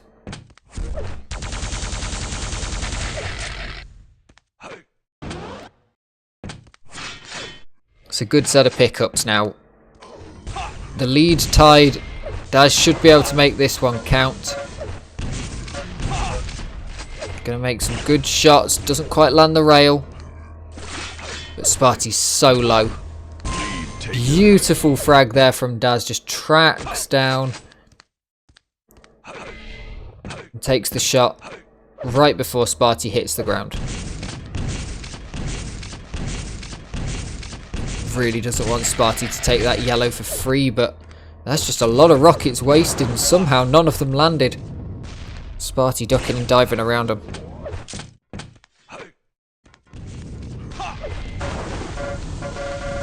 Good bit of LG here from Daz. Once he locks it on, it's pretty good. Running low on ammo on all weapons though. We're floating around trying to find them. Gives his position away to Sparty, who's going to push back in. I'm very surprised by that. Would have thought Sparty would be running to try and defend. But I think trying to just force Daz away from this red armor, but does fail. Sparty's going to get the mega though, up at the same time.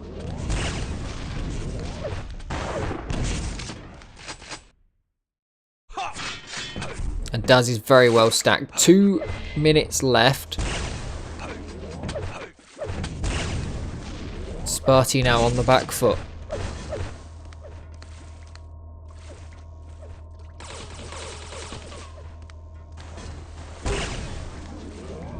Nice rail there from Daz.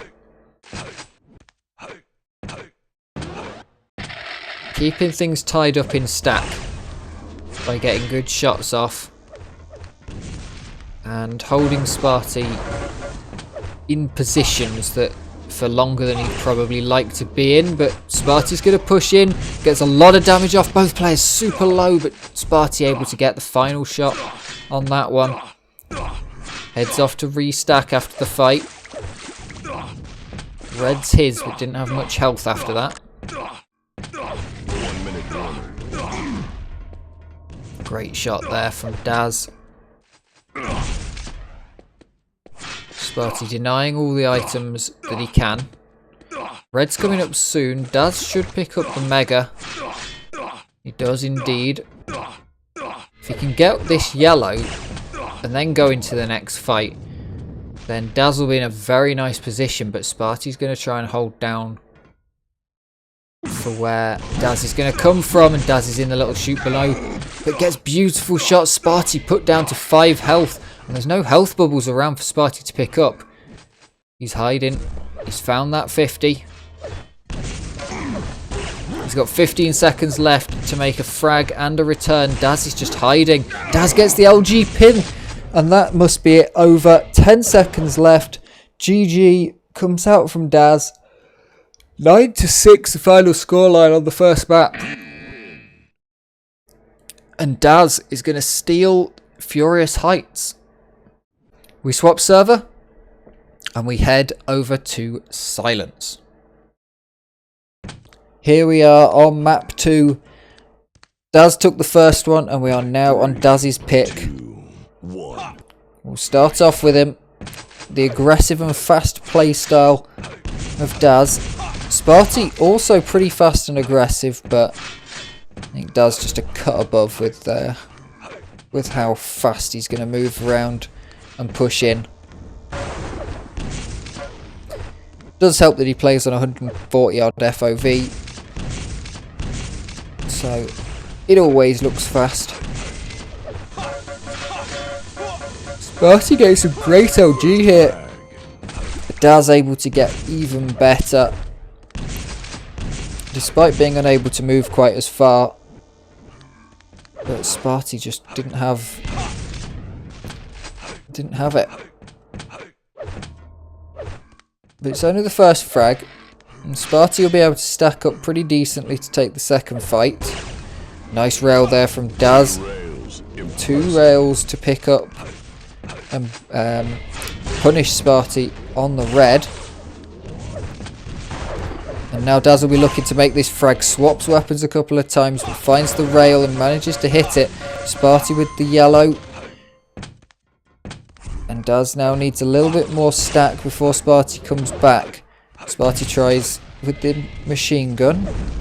Just getting a bit of damage out. Trying to see how stacked up Daz is. Beautiful rocket there from Daz. Perfectly landing on the red. Now going to go and chase Sparty down.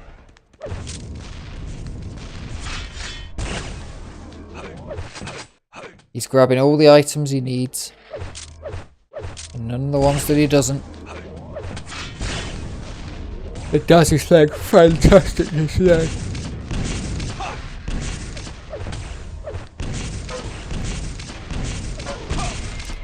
Sparty just getting caught on the edge, but Daz wasn't ready for it. Wanted to chase Sparty through that teleporter. Picks up the Mega, and now Daz is in trouble.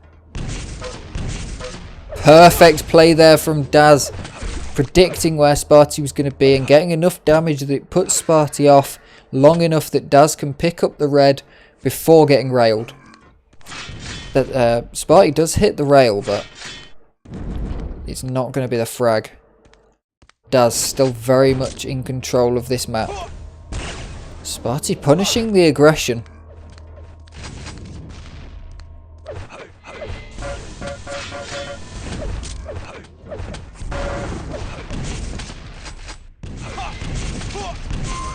Beautiful rockets there from Daz to win the mega fight. Now he wants another frag out of Sparty. He's not going to find it. Sparty playing really well on the defense. The way Daz is playing, this could have been a lot worse by the 3-minute mark. Beautiful shot there from Daz. He's playing this fantastically and he wants to rack up as many frags as he can. He's pushing in hard onto Sparty with the shotgun. Just the longest bit of slowdown we've seen from him, but he can't even wait the 3 seconds before he's trying to punish Sparty for any sort of aggression. We'll see if Daz is able to hold up this control, because Sparty's been playing fantastically. Being able to stop Daz from putting this up to, you know, we're nearly at 4 minutes now, from putting this up to 10 frags at least. Sparty's been playing it really well, keeping himself possible to bring this back. Because, well, this is a fantastic showing from Daz today.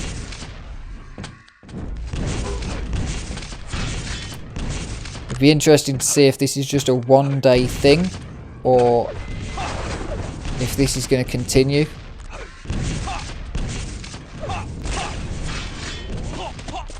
But Sparty's going to take a frag. No control comes along with it. The items are out of reach a little bit. And he doesn't have the rockets to deal with Daz.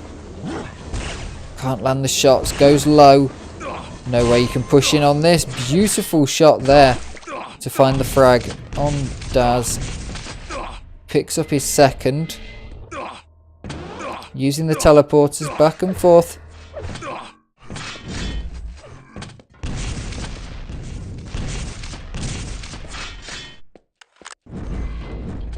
Five-minute warning. It's only been 5 minutes and all of that's happened so far.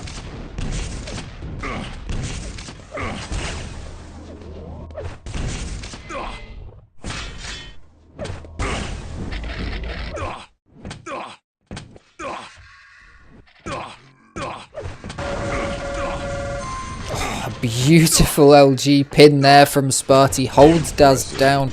Lovely rail. Both players hitting these incredibly well. Nice shot. Now the shotgun comes out. And Sparty's work to keep the score difference low in the middle of this game has really come to help him now. Where's Daz going to go? There's no way he can get out of there with that health. Sparty looking to tie things up.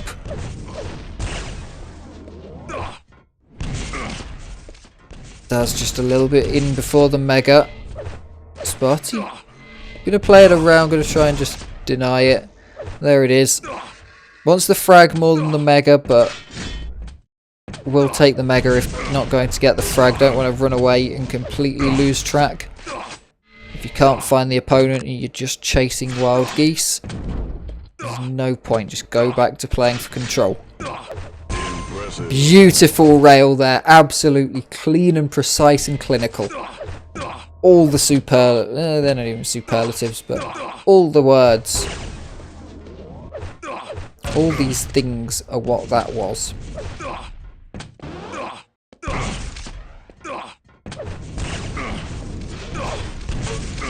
Great rocket there from Sparty, really looks to even things up.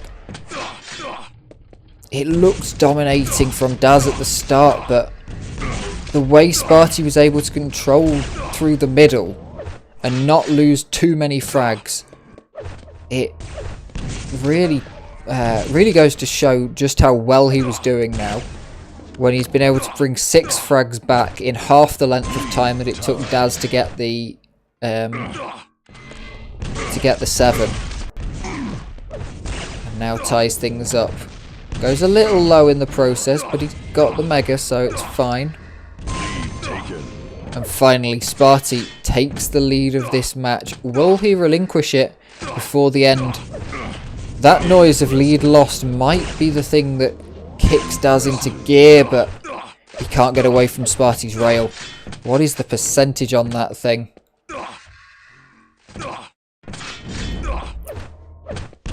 He's got an astonishing 48% rail. Despite having put quite a few rails straight into walls. In the hope that someone comes through. Beautiful rocket from Daz. Trying to open things up, but Sparty's just going to turn around. Ignore the mega. Go in. And finish it off with the shotgun.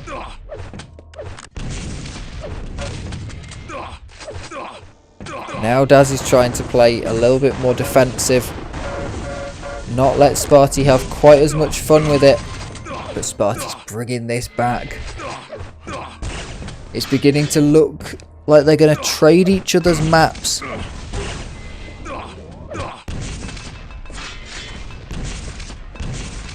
Neither player able to take a map in dominating style, but swinging left and right by both players.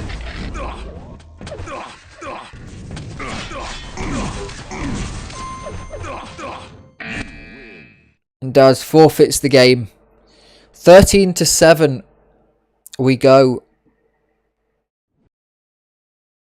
And we are on to Dismemberment for our final map. Here we are then. The decider map on Dismemberment. Daz versus Sparty.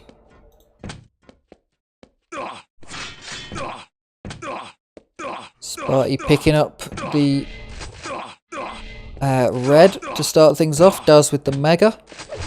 After an epic comeback on the last map from Sparty. To put us into this decider.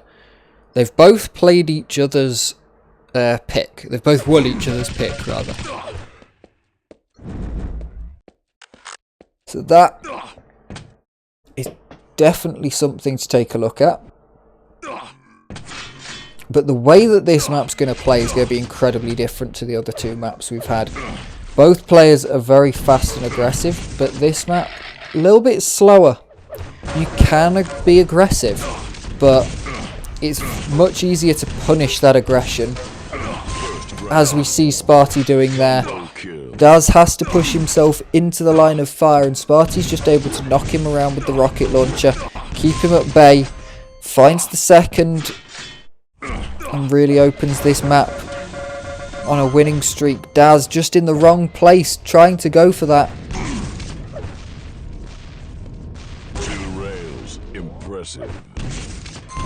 Oh, beautiful predictive rocket there from Sparty, really opening this map up for himself. Within the first minute and a half, he's putting Daz into a bad place right now. Takes a lot of damage. But Daz is scared. Daz can't push in with that. Sparty will see him, put a rocket in him. He'll be done for. Red comes up and Sparty gets it. It's free. Daz does land a rail on the repeat.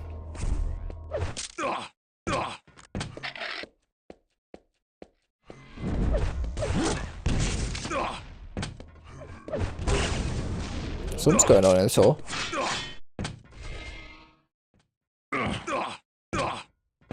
Impressive. Great rail there. Daz down to 1 health, but Sparty's so low, he's getting trapped. He can't go for the red. Daz literally down to 1 health. Sometimes I'm just guessing because it's like 1 to 10, I think, is only a pixel on the screen. But now Daz with the frag, but does he have what it's going to take to get back control here?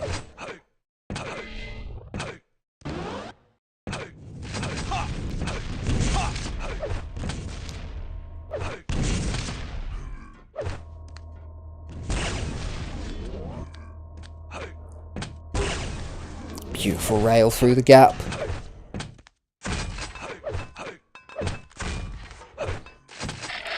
The way Daz is going to move around this map, I can see it feeling like he's going to be everywhere at the same time. Sparty's probably just come from a place where there was a grenade sound going off and thought Daz is there, and then he comes through and Daz is there with an LG.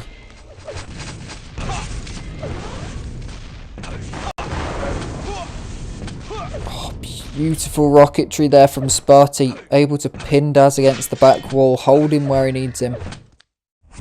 Sparty's firing the second rocket quite often before the first rocket's landed, but with knowledge of where his opponent's going to be because of where the rocket is going to put him.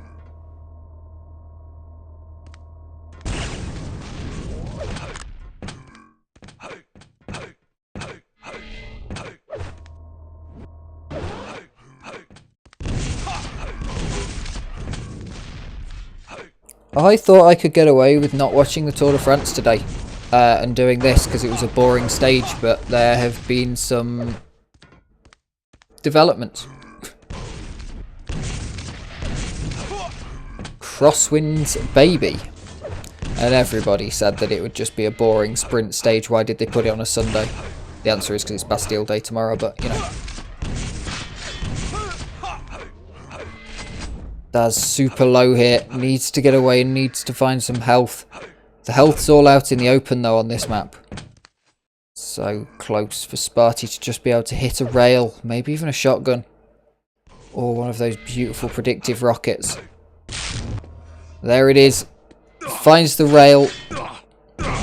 Puts himself back in control. Completely. He had control already. Already was showing Daz where to be. Letting Daz exist in certain spaces. And punishing him for being everywhere else. And taking all the items. But with that frag really certifies that this is his game to lose now. Pushing in aggressively. Daz doesn't know what to do about it. And taking that red to kind of push control. There's no way Daz will push up from here. Sparty here's where the teleporter's going. Wants health before taking the fight.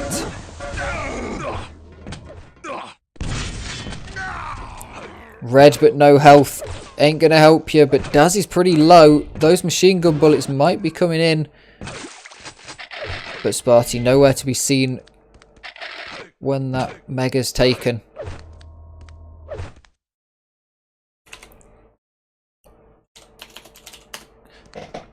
Daz is just holding this down now. He knows he's got time. He's been playing a little bit slower on this map.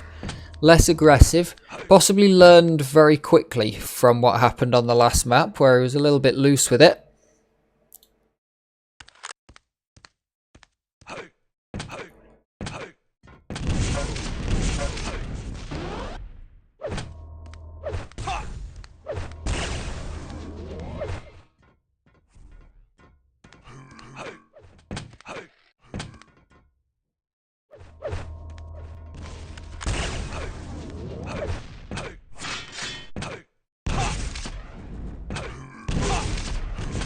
Great shot there. Daz is looking to even this up very quickly if he can find the respawn frags.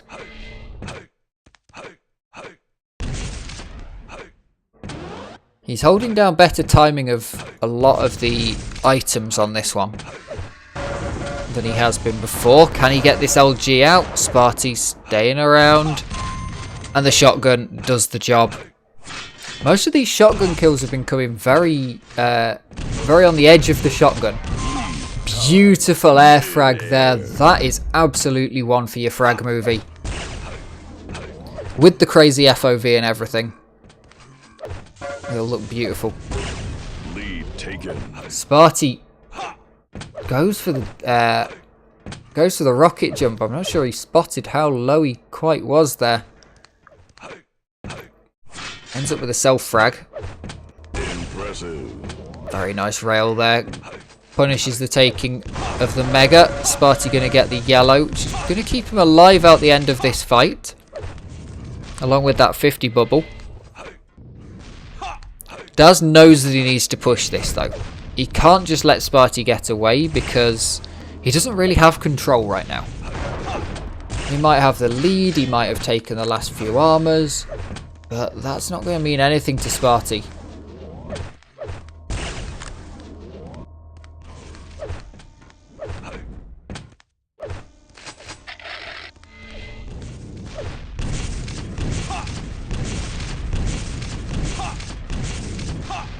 A lot of rockets flying in.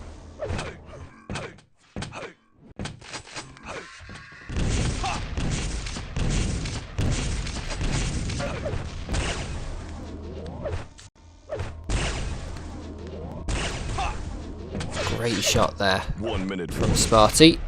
Pushes Daz back. With 1 minute left, there's only one frag in it. It's not too bad for Sparty to be able to bring this back if he can get this fight going well, and he does. Gets a direct rocket and he finds the rail, evens things up. 45 seconds left. Can he find the respawn frag? If he can find one respawn frag, he's almost certainly got this, but Daz is going to find the mega first. Will Sparty know that Daz has found the Mega? He also finds the red. Now that's worrying for Sparty. He had the chance on the respawn frag, but a little bit of bad luck, maybe. But now Daz is well stacked. Sparty's going to play for the overtime. He'll know that Daz has got the items by now. The way he's playing, the way he's holding this corner. He knows Daz has got the items. And now he pushes in with seconds left on the clock. Very interesting one, but game does go to overtime. Daz through the back wall, gets bounced down. Sparty takes the hits. He wants to push it in. Takes a lot of shots there. Goes for the rocket jump. Very ballsy with that low health. And with Daz hanging around with a railgun. Beautiful shot. Just pixels peeking out of Daz's face there. A great rocket. Daz is low. He won't be too worried about being this low. There is the opportunity to come back, but it could be sudden death once we get to about a minute and 15 seconds. I would expect Sparty to try and push in really hard, try and force this advantage. Daz gets the Mega. Great rails from both trading out. Sparty's able to stack up better after each of these fights right now. And he's able to keep control.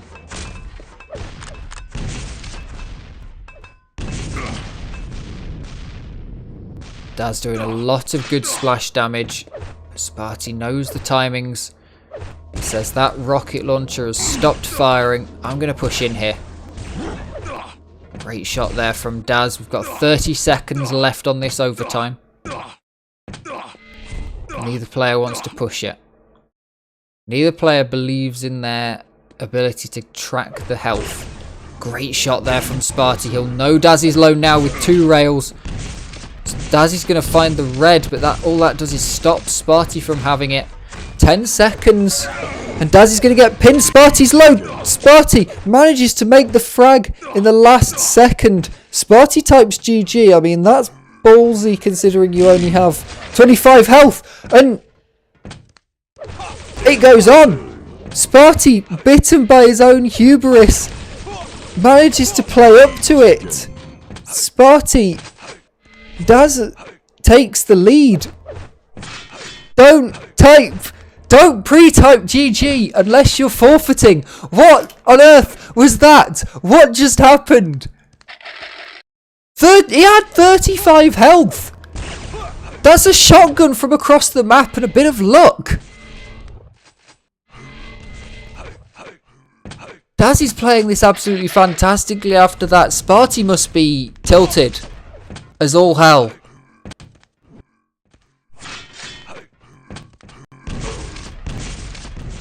What on earth? That is some pure hubris going on right now in 2 places, because I'm vaguely watching the Tour de France up on the second monitor, but yeah, there's some stuff going on. I'm going to need to watch the highlights at 10 o'clock. Damn it.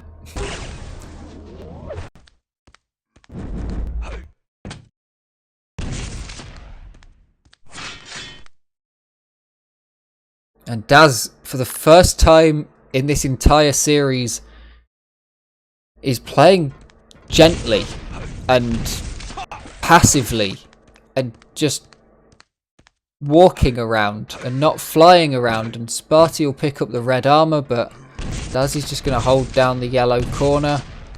It's a good defense. You can get a lot of damage out straight away. Beautiful from Daz through the teleporter. Sparty low, takes a rail.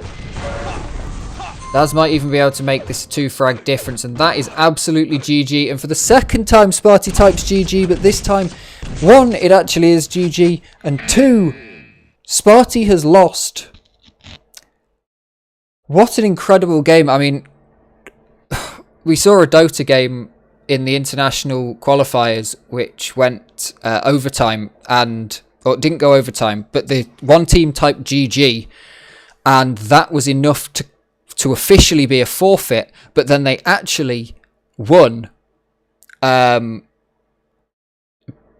the game, but then it was considered a forfeit because they had typed GG. And effectively that's what Sparty's just done to himself there. Don't pre-type GG. That is the lesson of this game. Do not pre-type GG. I will always try and be, if I lose the game, I'll always try and be the fastest to type GG. But I will start typing it after the clock has ended. Here we are then, after the absolute craziness of the last game. We have two incredibly high FOV players. Baksteen possibly even higher FOV than Daz. And Firebot, I think the same as Daz. We're starting off on Hectic. And then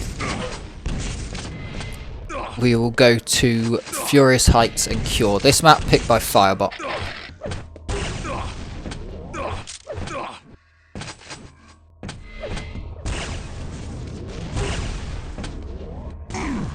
Yeah, this is Prey FOV rather than Predator FOV. Map scores, yep, I'm really good at this. Impressive.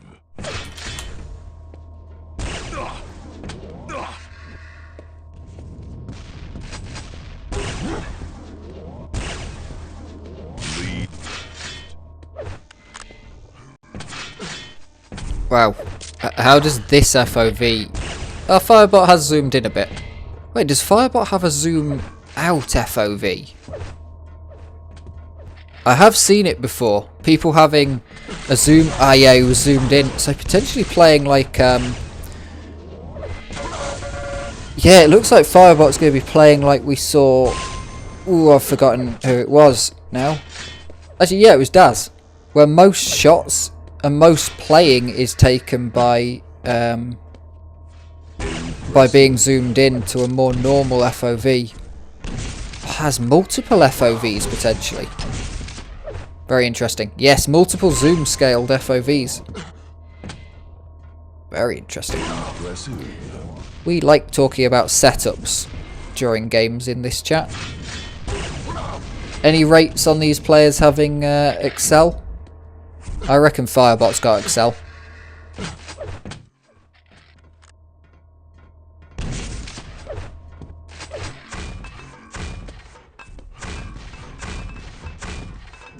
I think it's a fairly steep, just flicks between two sensitivities kind of setup pretty much. Nice grenade usage. Pins Baksteen into one place and does a decent amount of damage.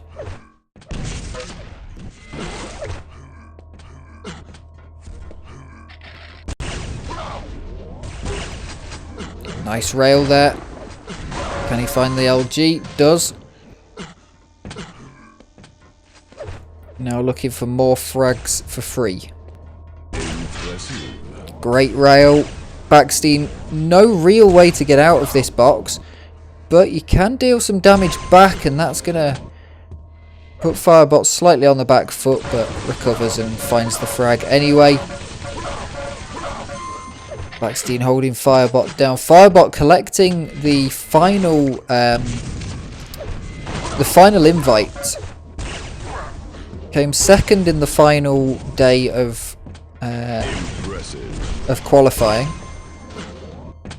but was considered to have played well enough through the last 2 days to be worthy of an invite.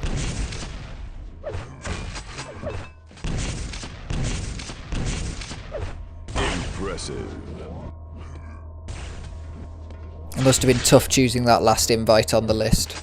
It did feel like they left it until the qualifiers were done to invite someone who either couldn't make it to the qualifiers or someone who was right on the cusp but couldn't manage to do it. And it must have been so hard to choose between the people that were so close to making it. Like, there's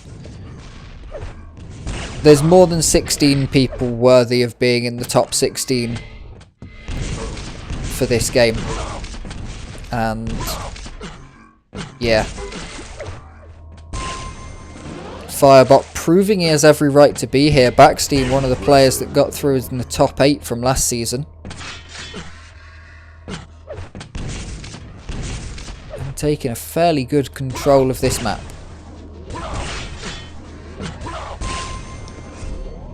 Baksteen though will know how to regain control of this map. All you've got to do is get a couple of good frags. Now that could come now. If Firebot wasn't just hitting every single shot, playing absolutely fantastically on this map. Yeah, 3 different FOVs.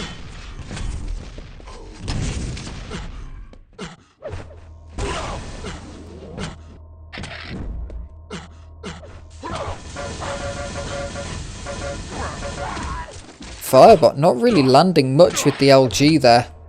And now we have Baksteen's crazy FOV.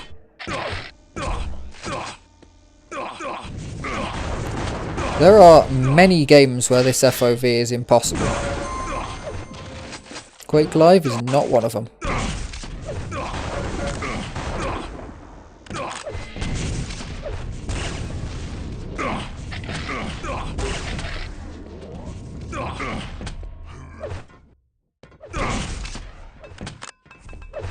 See, this isn't even the FOV that... This is the FOV that would get most people to turn off spectator FOV. But this isn't the FOV, it's ARSENY and Agent with like tiny FOVs. I'm waiting for us to go back to someone with a tiny FOV. Firebot waiting around but not looking in the right direction. Baksteen makes a fast move on the Mega. Now pushing in with this shotgun. Beautiful play there. It's another time where I've just got to say it. Making it look like it's CPM.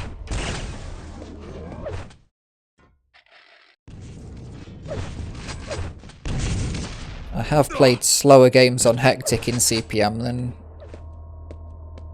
how this game's going. On the slightly bluer version of the map.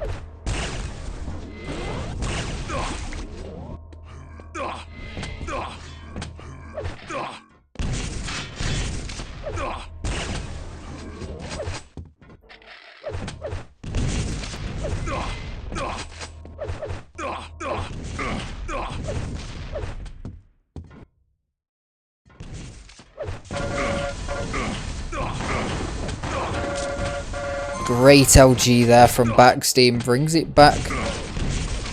6 frags still needed. It's going to be tricky, but it's not impossible. I mean, Firebot was getting them at that sort of rate in certain points throughout the map, but right now Firebot is going to be just plus back, just trying to stay away from it.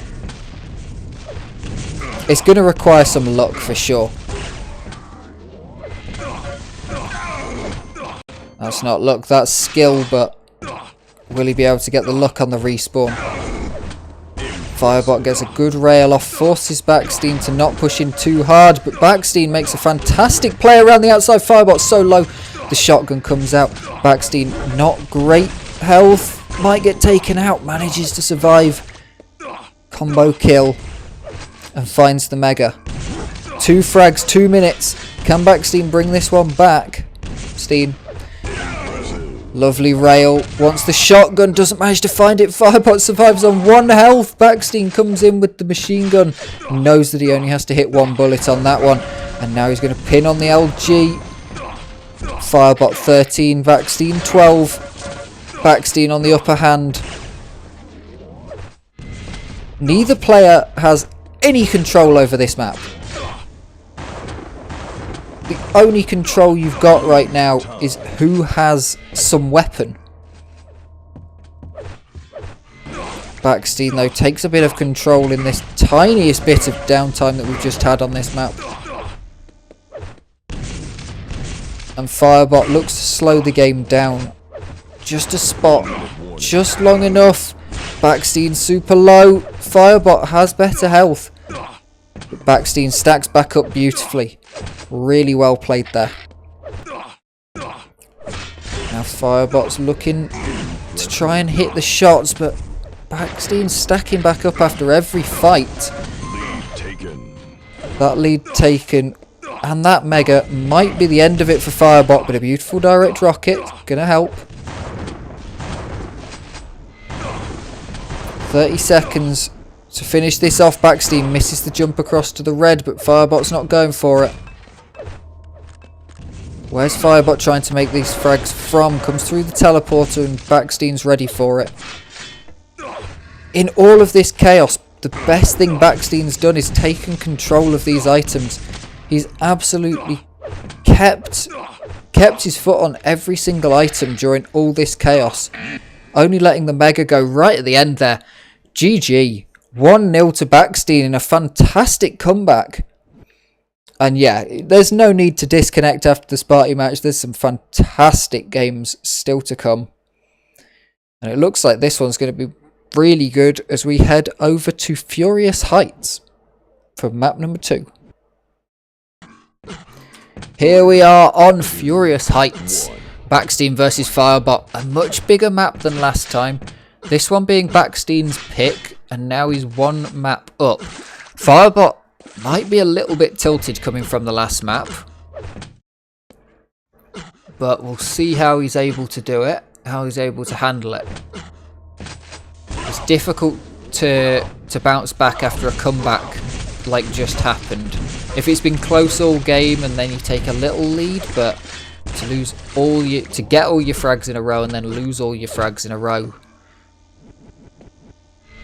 not the happiest thing to happen. But Firebot's been around for long enough, should be able to handle that kind of pressure. But Baksteen will take a lot of confidence through to this map.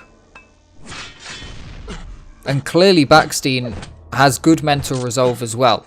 To be going that far behind and then to believe you can win and to bring it back, really good mental resolve.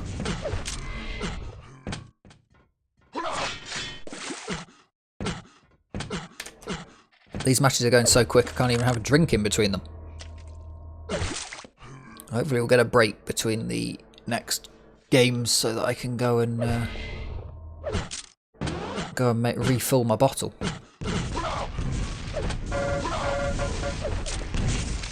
Good LG there from Firebot. First frag. And a brilliant way to take the first frag. Going to be waiting around for this red for a little while. Just hoping that Baksteen doesn't come in. Baksteen going to take one of the yellows. Firebot completely leaving that yellow up. No need to do that. Baksteen will know where he is from that damage. Such good trigger control there. Doesn't need to waste a good percentage. What is the rail percent? 33%. Okay, it's not that good.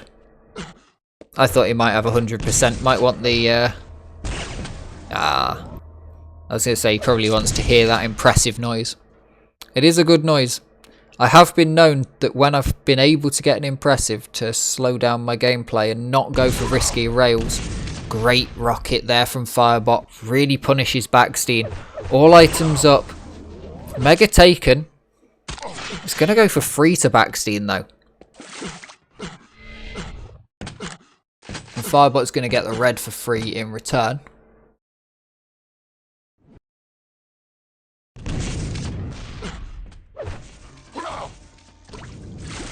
Crazy scenes in the Tour de France right now. Yeah, as I said earlier, serves me right for thinking today wasn't going to be a super interesting day, but also, why did I take Vanderpoel out of my fantasy team? Rails. Impressive.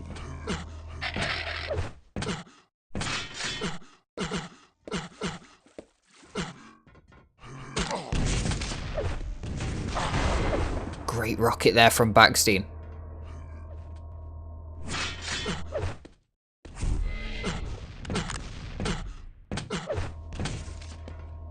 Firebot's holding on to this lead. We have seen before Firebot be a little bit too cautious with taking frags while he's got the lead, but right now baksteen is absolutely holding him. Holding him at an arm's length. Not letting him in. Firebot will probably be able to take this red. This is one of those situations for baksteen where actually you're so far behind on stack that there's no real need to fight for the red if you're going to take more damage than a red's worth, because your opponent's not gaining anything from taking the red. Firebot was already 200 stacked. What difference does it make? Baksteen's stuck in that corner practically, gets a good rail off, but the mega taken is going to sort that out. A nice red take from baksteen. He's been able to do fantastically there.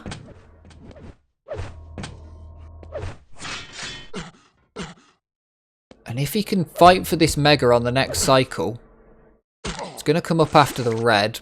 Firebot already there. I wouldn't be surprised if baksteen takes a one look at this and backs out, but one direct rocket onto baksteen. Great shooting there. Baksteen's going to go down.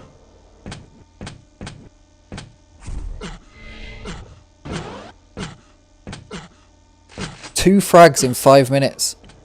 But it's been a fast-paced game. Firebot just not even moving. Baksteen thinks that Firebot's gone out of the room.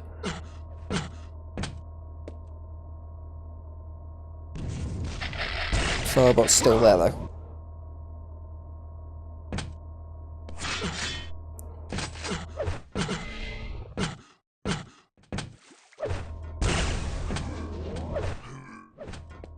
This map is picked by baksteen, and the last map's so close in the end. The score never tells the full story, but baksteen will want back into this map. If he can take it in 2 games, that would be much better for him. And for me, because I'll get to watch the finale of the Tour de France. Not selfish at all, but definitely rooting for baksteen here.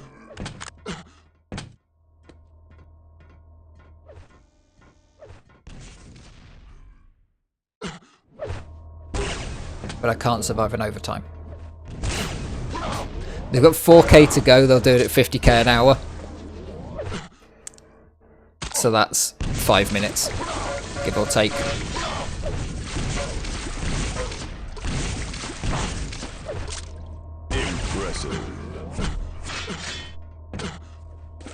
Great play here from Firebot. Doesn't manage to get the frag, but forces baksteen away from any sort of challenge right now. That rail, baksteen tries to fake having more health, but Firebot's got so much health that faking having health and trying to push in isn't going to be something that's really going to make Firebot worried right now. There are times when you've been trading items for a little bit, that pushing in, faking that you didn't take as much damage, and trying to just say, yeah, your maths is bad, mate. It can work, but Firebot's just hitting all the shots right now. Baksteen can't get into this at all. Looks railable as well.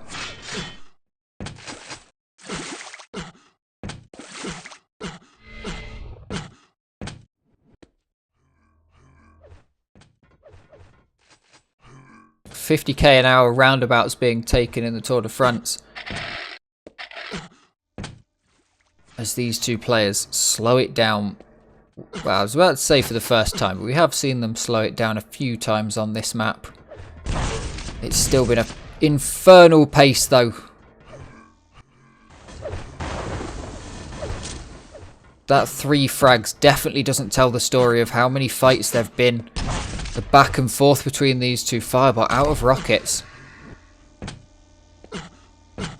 Baksteen fully stacked up now, has taken control.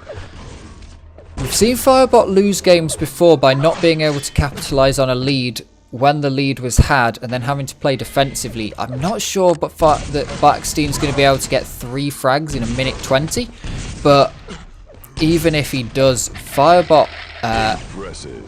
Firebot definitely hasn't missed any opportunities to capitalise. He is struggling right now. Still hasn't got any rockets, but that rail's going to do some good work. 1 minute warning. A minute left. Impressive. Firebot should have this. Slow respawns, hiding in corners. There's a lot of cubby holes on this map.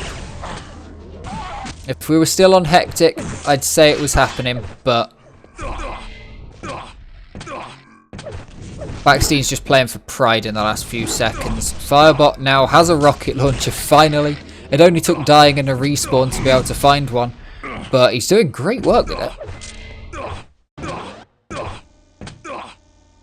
It'd have to be a very good frag right now. Baksteen should be able to get the frag though. Doesn't have a... well, he does have a rail. Doesn't trust his rail at least. The bird FOV comes out. Firebot dancing around the maypole just long enough. Can Firebot in the last 10 seconds be found? Delays the respawn. Is found. Looks like we're going to... oh, but Baksteen's so low and the time limit is hit after the frag.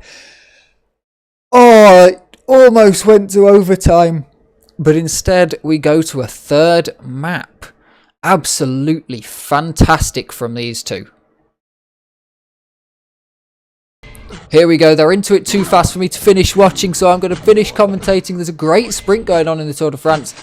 Into Chateau Roux. Mark Cavendish won it every time that it went there in the time that it happened. But who's going to take it? Malir versus Milan. And it's on the throw. And Malir thinks he's got it. Looks like he probably does. And I couldn't see who was in second place because HD is not something I can get on my TV. Anyway, back to this Quake thing. We're on the third map after an incredibly close first and second. And we're with Firebot.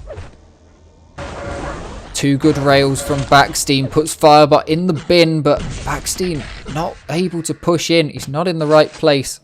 Map score, thank you very much. It's a good job that I've got people watching now. Oops, that's wrong.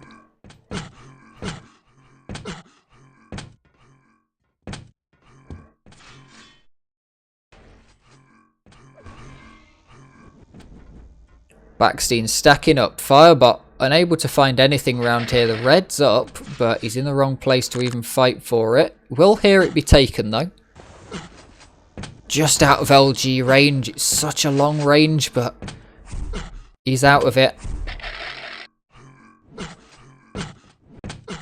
Firebot's picked Cure in the past in the qualifiers, so certainly comfortable with the map. But I'd expect Baksteen to have to be fairly happy with the map, to have let it through, knowing that it's a pick for Firebot. So Baksteen takes the frag to open the game up. And we'll see, can Baksteen show us the knowledge of this map? He's pushing him very aggressively here. That does great work to bully Firebot off of the off and out of the red room.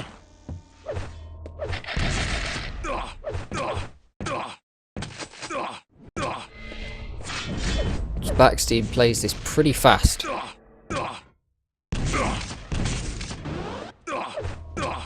He wants as many items as he can get. Traded rails come out. Baksteen on the red. Firebot grabs that yellow, hits a nice rocket. Baksteen's not going to push in. He knows that Firebot's got his position. There's no good way to dodge a rocket while moving fast in Quake 3.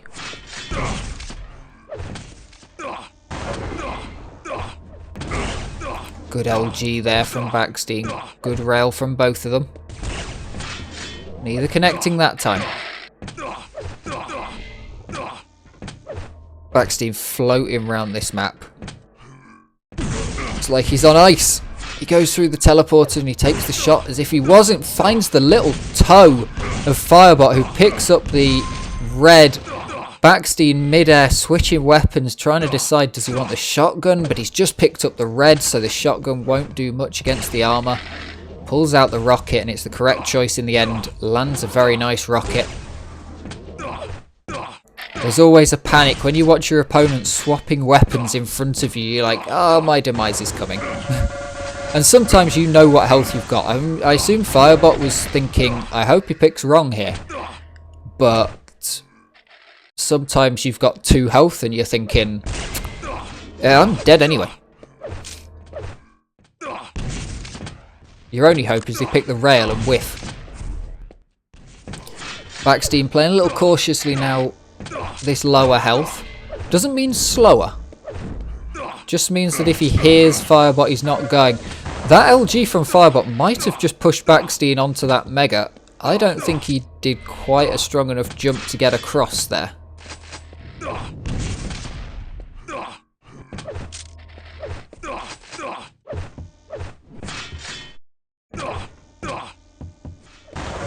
Baksteen able to control most of the map, but Firebot's still able to get what he wants.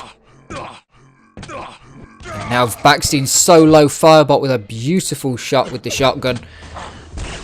He's going to put his first frag on the board, but Baksteen's going to try and fight.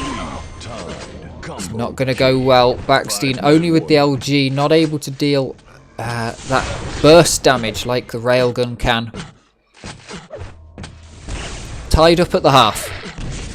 I expect a faster second half in terms of frags, but I doubt that the speed of the actual pace of movement around the map is going to slow down at all here. It hasn't so far in this entire series. I can't remember who's next, but I can't imagine it's going to be as fast as these two playing against each other. Firebot finally takes the lead. With good control, finds Baksteen on the respawn, trying to stock back up. And takes a good position, especially after finding that next one. The red, a little bit far away. Thank you very much for the follow.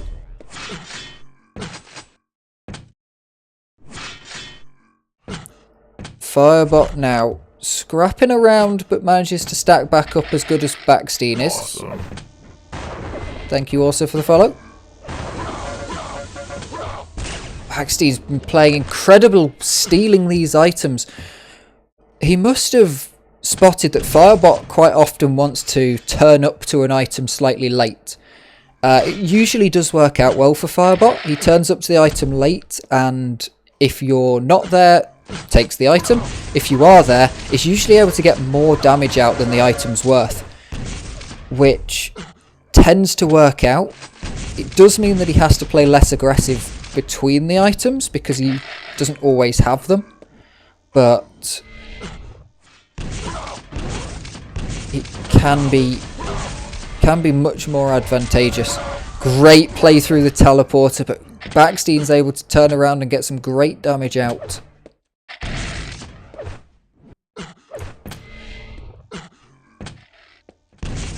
Who has the most damage in this map? It's so even by 200. Firebot has 200 more damage.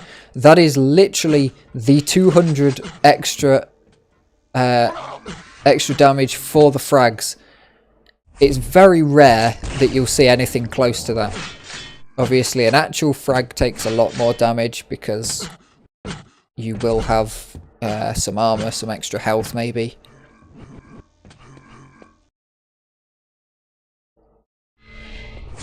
Firebot slowing it down, wants to get it to the 2 minute to go. He'll know that it's definitely possible for Baksteen to come back into this. The two frags of the lead that he's got have both been the respawn frags. Baksteen unable to find any while he had control. So Firebot will be scared here. Or if maybe not scared, but certainly doesn't want to take too many inopportune fights. Pulls back, does a great amount of damage with the rocket launcher. Definitely loses that fight, but forces Baksteen to not keep pushing.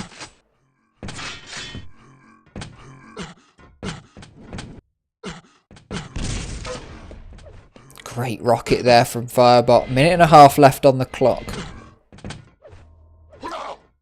Once we hear that 1 minute to go marker, I expect baksteen to go a little bit crazier on this one. Remember, we are on 1-1 the scores on the maps, so baksteen needs this for the win. Good LG there from Firebot. Does baksteen have a rail? Does. Connects it. They trade out. 1 minute warning. I now expect a flying baksteen to come across. Indeed, exactly as I predict, a very fast baksteen comes flying across with a rocket jump. Both players low. Firebot on 3 health. Will baksteen know it? But baksteen looks like he was in almost railable position, so wouldn't have wanted to push in and die. Firebot trying to escape. Has stacked up a little bit. baksteen looking the wrong way as he drops down. Should be able to find Firebot. Does, but with only 17 health. Takes the mega. Doesn't quite... He's going to need to find Firebot immediately. Has the stack. Doesn't need to take anything more. Has every weapon that he could possibly want. Firebot stacked up. 10 seconds left on the clock. Can he find Firebot? Pushes into overtime. It doesn't look like it. I imagine that Firebot is not in a normal place. And that's going to do it. Yeah, I would imagine that Firebot moved in the end there to somewhere that you wouldn't normally rotate around. Nowhere near any teleporters. baksteen in the end doing more damage. But Firebot able to make the damage where it counts. Those 2 frags after the first frag of a proper fight. And then the respawn frags. Absolutely doing it there. Fantastic game between those two. And yeah, it's got to slow down after this, hasn't it? And with perfect timing, I return slightly out of breath to change the map score. And get us into this game of PAVEL versus Helldown. We are on Silence, picked by Helldown. And yeah, this is definitely going to be slower. Although it's Silence, and that is a very fast map by nature. Yeah, it's gonna be a slower game. PAVEL, hopefully PAVEL hasn't changed his playstyle to a super aggressive fast playstyle, because I don't think I could take it after those last 3 maps. Great rail from PAVEL to open things up. I'm going to quickly take a drink in between.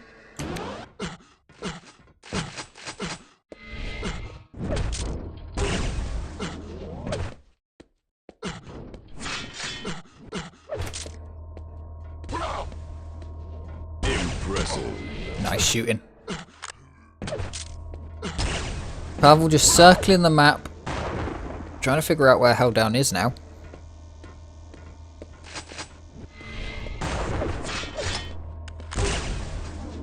Helldown with 2 health left. Takes a big rail. And that'll be it.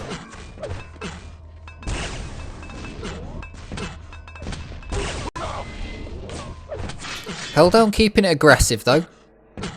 But from the respawn, PAVEL will know Helldown isn't as stacked up as he's pertaining to be right now. And we'll chuck a couple of rockets downwind.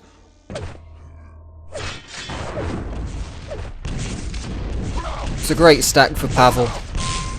Might as well push in through the door. You can eat a rocket, that's fine. And take Helldown out. Really pushing forwards with this. Helldown the winner of the 2nd qualification day.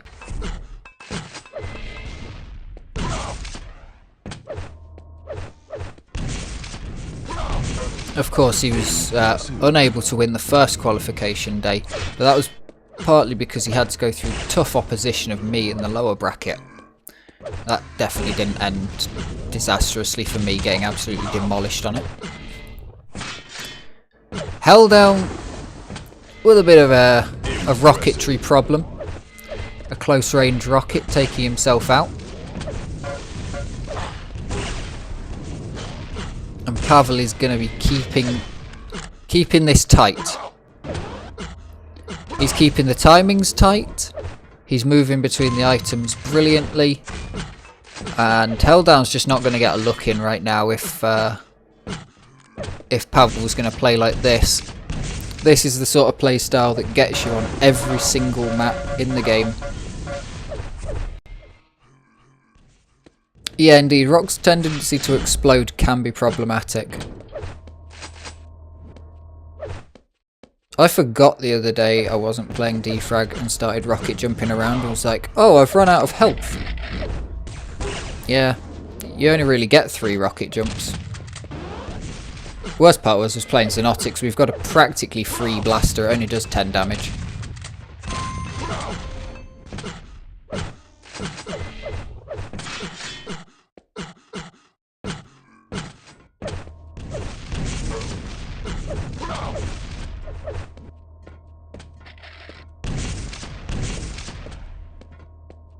Pavel keeping a tight leash on Helldown. He's always staying around. That's the interesting part here. Always staying around where Helldown is once you can find him. Doesn't let him sort of run too far. Misses the red and goes back for it though. There we go. Decent damage. Well predicted on the grenade. And he's just keeping complete control over this right now. We need to have a look at the armor pickups. Helldown's been able to get a couple of things picked up, but other than that yellow, Pavel's been absolutely dominating, and even with the greens. That's when you know the player behind is struggling, when they can't pick up as many greens.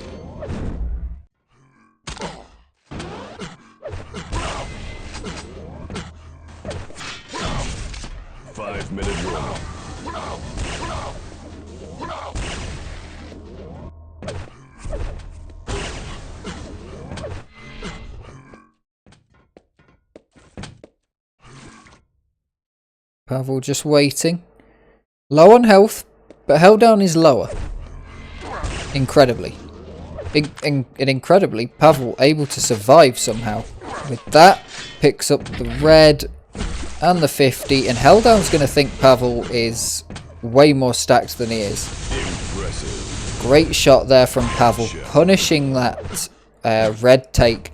Helldown now very, very far behind at this point in the game.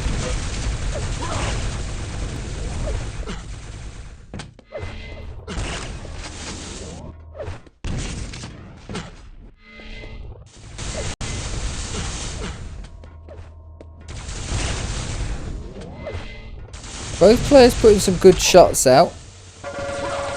Great positioning there from Pavel. Just make no noise, pretend like you've made off and you don't want it. And Helldown's really just getting dominated here. Forfeit comes out, absolutely fair play. I mean, look at those pickups and the accuracy, and the damage is nearly double. It's just... yeah. We move on to Furious Heights. Here we are again then. Pavel versus Helldown. 3, 2. Has Helldown had a little breather to reset mentally? There's been no time, that's for sure, to reset mentally, but now we are on Pavel's pick as well. And I would say this map suits Pavel a lot more than Silence.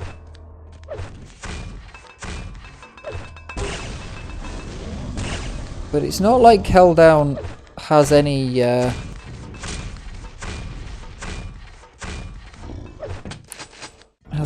qualms about this map, I wouldn't have thought. I've seen him play well on here before.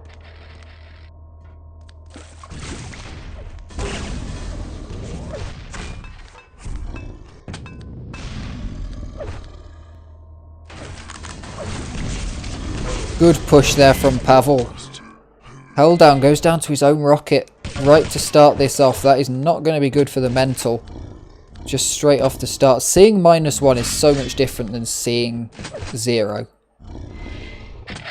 You know that you've brought it upon yourself.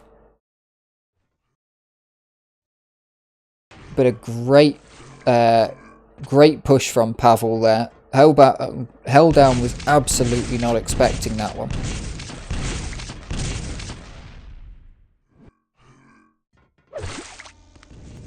Just waiting here for this red.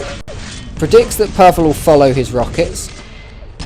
It's usually a safe prediction in that position. That the rocket spam will come in and then bang.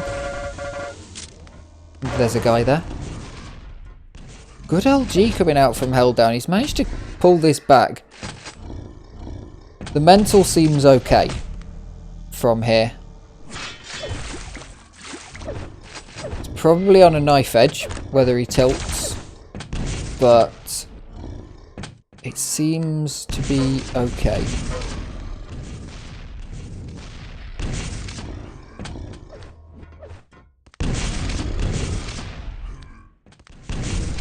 Shooting out at that 50 bubble. Just in case PAVEL needed it. But PAVEL had got the mega, so doesn't need to take anything like that.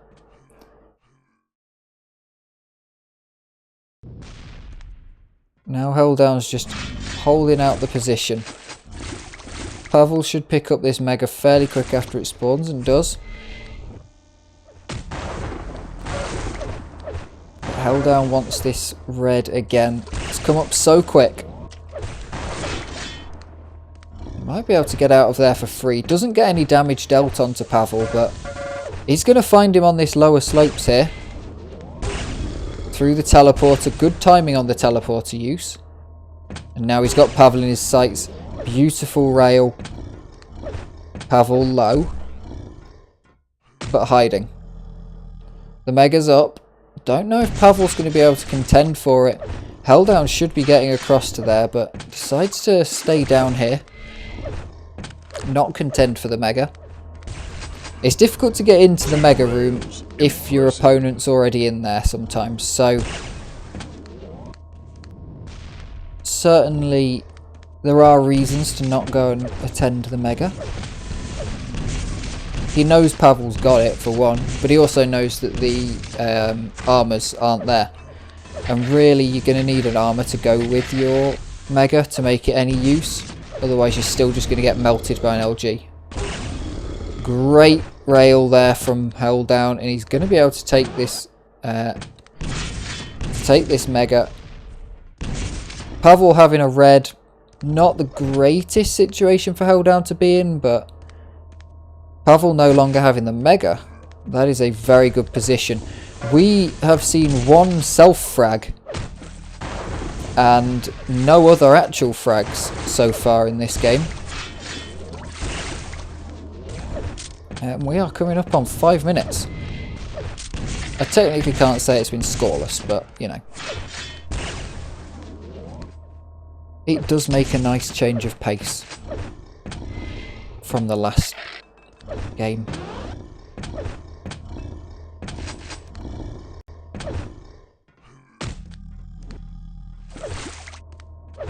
Red's up. PAVEL wants to see if he can pick. Helldown wants to see if he can pick a fight first.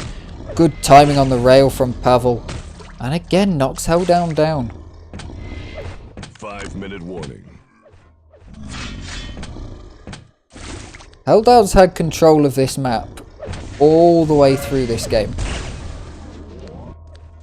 PAVEL was able to take an early lead through quite an aggressive push right at the start that paid off absolutely fantastically. But now Helldown really needs to start thinking about when he's going to push. Doesn't need to be now. He's got time. Doesn't need to make it now. But if we take a look at the item farm that we've got up here, Helldown absolutely dominating except for the megas. But PAVEL not actually as far back as I thought he'd be, so it's not as bad. But Helldown's been able to just dish out a lot more damage. Like 400 more damage is a lot.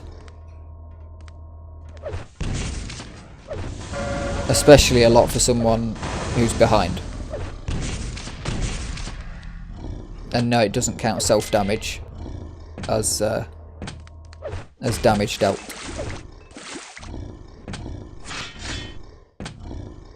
Pavel well stacked now. In the last cycle, Helldown hasn't been able to connect anything too big. Just a little tickle of LG. Neither player able to really find the other in any meaningful sense. Good dodge there, not taking any damage. If he'd taken damage, then Pavel would have known where he was through the hit sound going off. And you know where you left that grenade. Good move from Pavel being there early. Helldown wants this fight. He's got the better stack. That's a beautiful direct rocket. But Pavel's managed to escape. He hears the rocket launcher going off down over by this yellow. Good jump up. Expecting Pavel to be on the red soon. The noises are going. Pavel's taken the item. Not sure if Helldown will have been able to hear the item get taken, but he did pull out. Doesn't want to lean over the edge. You do have advantage leaning over the edge, but there's always a chance that you just get smacked in the face with a rail before you can do anything about it. And right now it looks like there's a chance that this game goes 0 to -1. We have a minute and 20 left to go on the clock. And Helldown has not been able to convert that frag. Pavel has been playing absolutely brilliant defense. It's not quite been anything from Helldown to really push in. He spotted that there's not much time left. Going to make this one count. This one's absolutely going to be a fight to the death. Neither player's going to get out of this one. Great shot there from Helldown. Just lands a split second too late. And somehow, despite me saying it's over and there will be a death on this one, no deaths. Helldown decides to dip, picks up the items. Now he must push in. There was no need to push 5 minutes ago. No, there's push in. There's one frag. He can push it to overtime. There's no need to worry. Now there's possibly a need to worry, but 5 minutes ago, nah, you'll be fine. Goes through, nice timing on the teleporter, just putting that Pavel off slightly. Don't want to go through straight away because there will be a rocket there. Good health pickup from Pavel. He's just going to dodge all these rockets. Helldown's getting some good LG out, but Pavel's able to knock him off guard, slow him down, slow down the push. And Helldown just isn't able to land rocket or rail. Only able to tickle with LG. Pavel's called a timeout with 45 seconds left on the clock. Not sure what we're going to be getting through here. But it is incredible. He could have pushed, but if he'd pushed 5 minutes ago, there was always a chance that he would be able to... that Pavel would be able to come back. I think Helldown's pretty much decided that it's a do or die right now. He either wins this next fight or he loses the game. And that's the two options. There is no other. I forgot to change the map thing at the top. It's 1-0 to Pavel.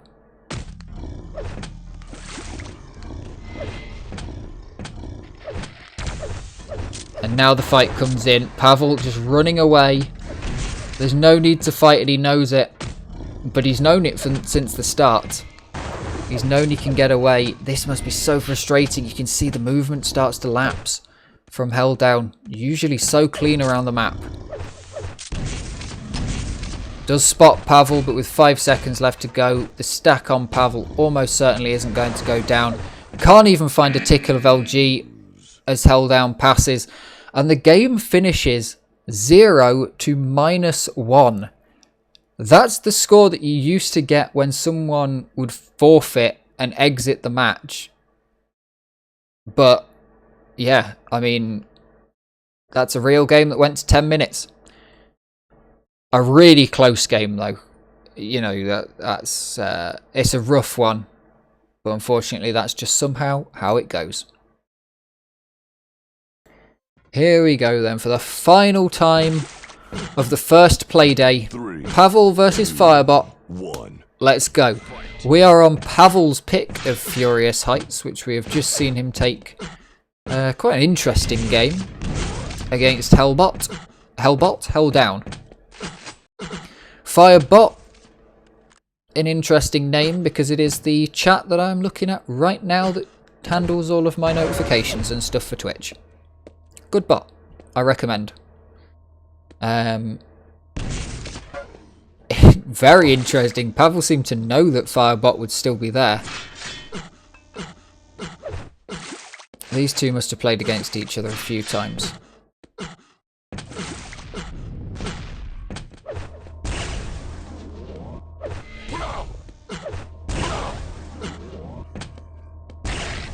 Good shots coming out.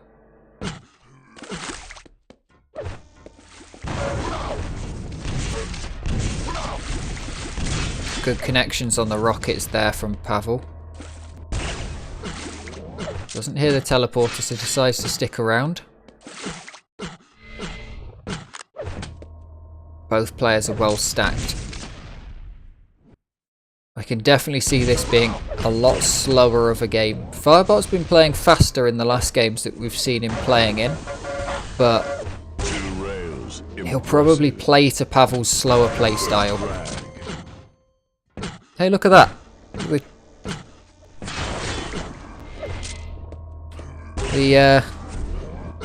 The elo's being pinged out, and I am right down there with 744 because I've only ever lost duels.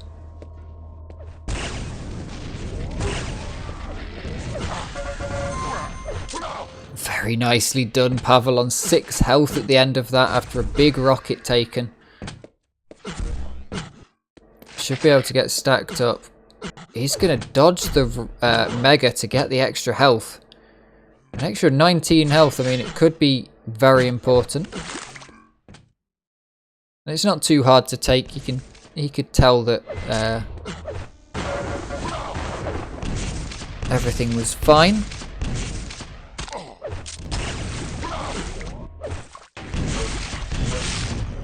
Two good rockets there from Firebot. And the job is done. Now time for him to play that slightly faster style he's got.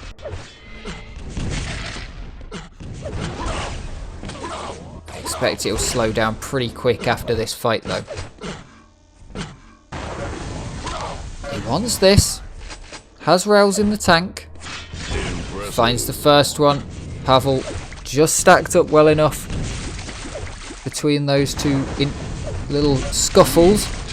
And Pavel gonna tie the lead for himself.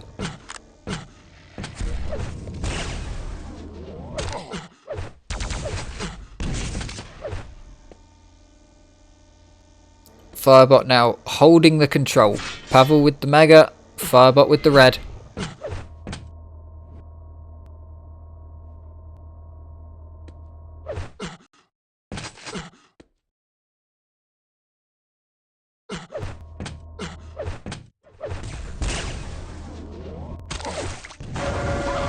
And it's an LG pin there from Firebot, but Pavel's got such a good stack and Firebot's on 2 health. He just waits it out. Pavel eventually gets the click. And brings back up the frags. A great pin from Firebot, but Pavel's just too stacked to be able to take it. Firebot's so low. If Pavel can make the shot, he does. And he'll take that Mega.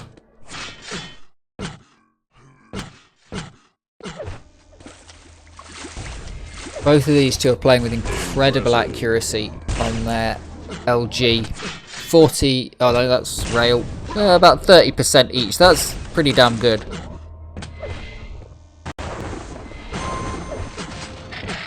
I wish there was a way to count and, you know, those times where you're not really aiming at someone, you're just holding it down so that you don't have to refire it or anything like that. Beautiful swap to the rail. Is he just going to leave the Mega up? He does leave the Mega up, knowing that Firebot spawned over at the red, but Firebot's going to melt him with the Plasma. Pavel now has to fall back for the Mega, but he's going to lose the battle for that as Firebot sweeps in to take that as well. A little bit of poor judgment there from Pavel, but it should be alright for him. He's still got the control that he'd like. 3 frags. But how will Firebot be able to react to this little advantage?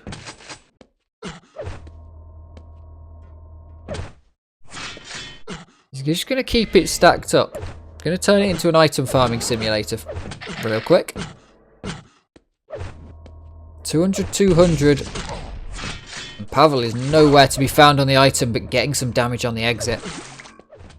Knows that he doesn't really have to have a stake to claim in any of these right now. Needs to know where Firebot is before he can act, is basically what I think was going on there with Pavel. Without knowing where Firebot is going to come from, how can you try and take the fight? You know, you'll just eat 2 rockets if you get it wrong.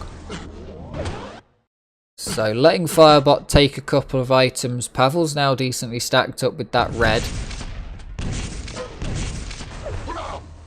And hasn't lost too much in the grand scheme of things, because Firebot was already overstacked, as we were talking about quite a long time ago.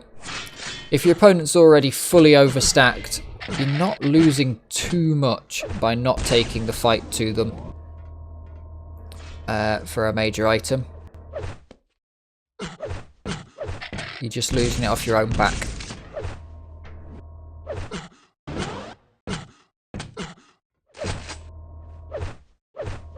Firebot does need to push. There's 3 minutes left and a little bit of change. Great rocket there.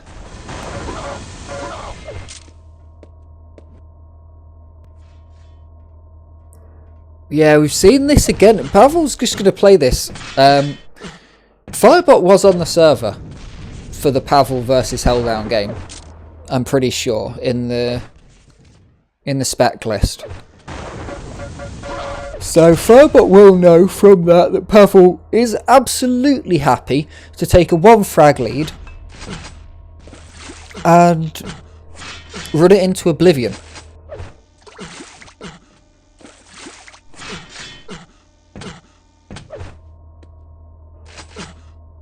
Firebot is more aggressive than Helldown though, when he wants to be. The problem is when he wants to be. And having watched quite a lot of having watched all the Firebot games during the qualifiers that I was streaming, I don't know what the criteria for being aggressive is from Helldown, because sometimes it's 2 health and a shotgun, and sometimes it's, no, I'm not going to be aggressive, I've got 200, 200. I do understand Firebot is a hell of a lot better than me, and my criteria for aggression is I'm not currently dead, so I'll be aggressive.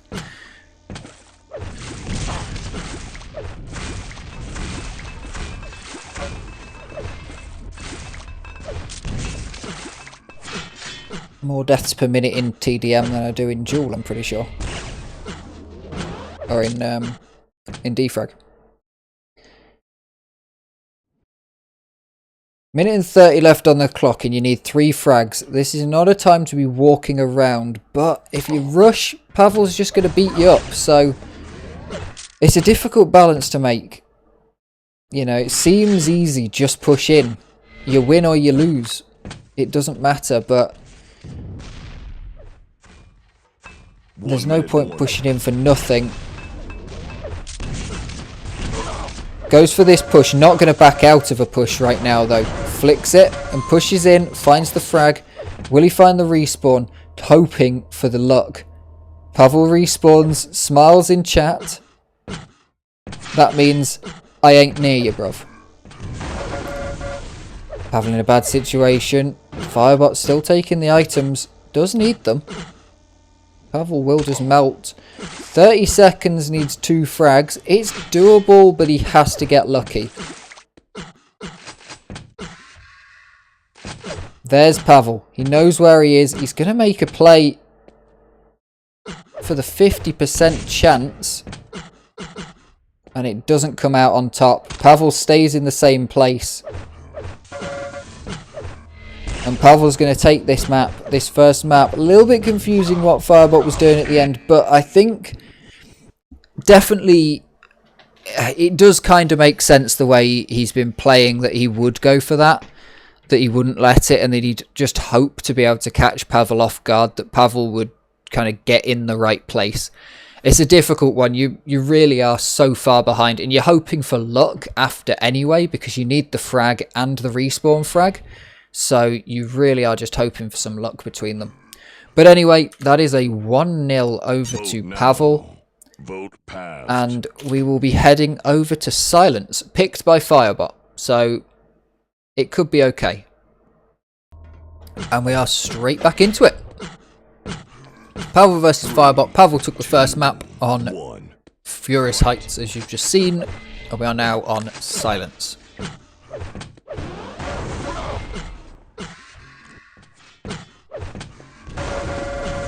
Great LG there from Pavel. Now there is going to be one curious thing. Neither of these, well, Pavel especially, hasn't really pushed and made a fight happen for the last 5 minutes. So Firebot will have the advantage there, that he's been trying to make fights happen, been taking shots. And at the start of this map, you need to push in fast. It's a much faster map than the last one. And Firebot's going to take the first frag. It can be slowed down at the start, but generally once it gets going, you'll see that it's trade and frag, and Pavel's going to get the mega and the frag with the plasma gun.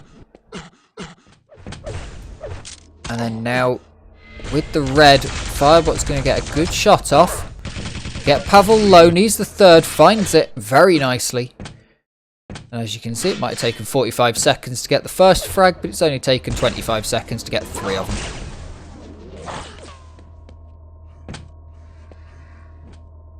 Firebot waiting, holding that position where you can hit from all the angles it's possible to get across to red. Good air rocket. Thinks about going through the teleporter, thinks again and decides to go off towards the green teleporter. Stack up a little bit.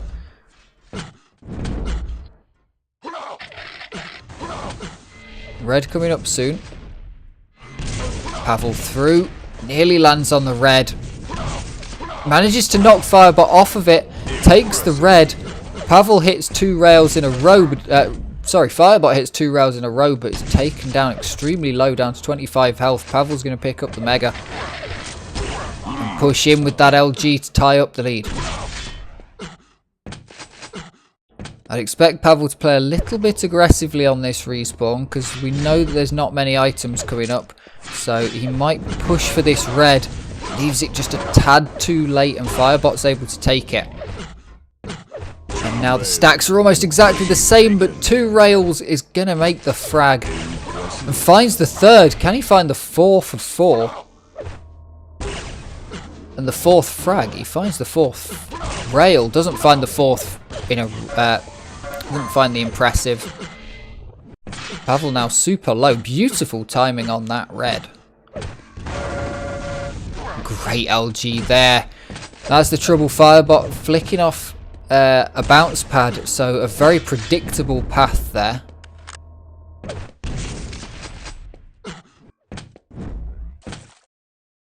Now Pavel's going to time how strong... So now knows that Firebot probably isn't super stacked up, because Firebot has fairly recently taken that 50. Pavel will know that that's, you know, now I've got the mega and I've hit him with a rail, so he's 1 rail away from death. So now Pavel knows, oh, actually I might push in. Never mind, there's some rockets coming. Kind of dancing around the issue. He's got stack and he's got control on the map. With the shotgun, going to finish off Firebot. Looking a little worse for wear, but this mega will come up soon. Going to bait Firebot into thinking the mega might be up very soon there.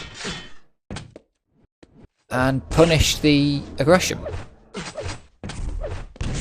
Pavel doing a great job here at just holding down every corner of the map. Firebot not allowed to go anywhere that Pavel doesn't want him to. Looks like Firebot hasn't been able to steal an item yet. He's picked up 2 reds and a mega. Absolutely no stealing of items going on in this one.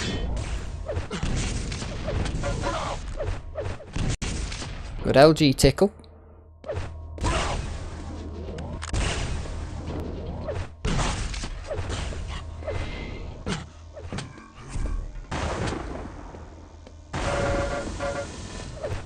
Nice LG there from Pavel. Keeps Firebot at bay.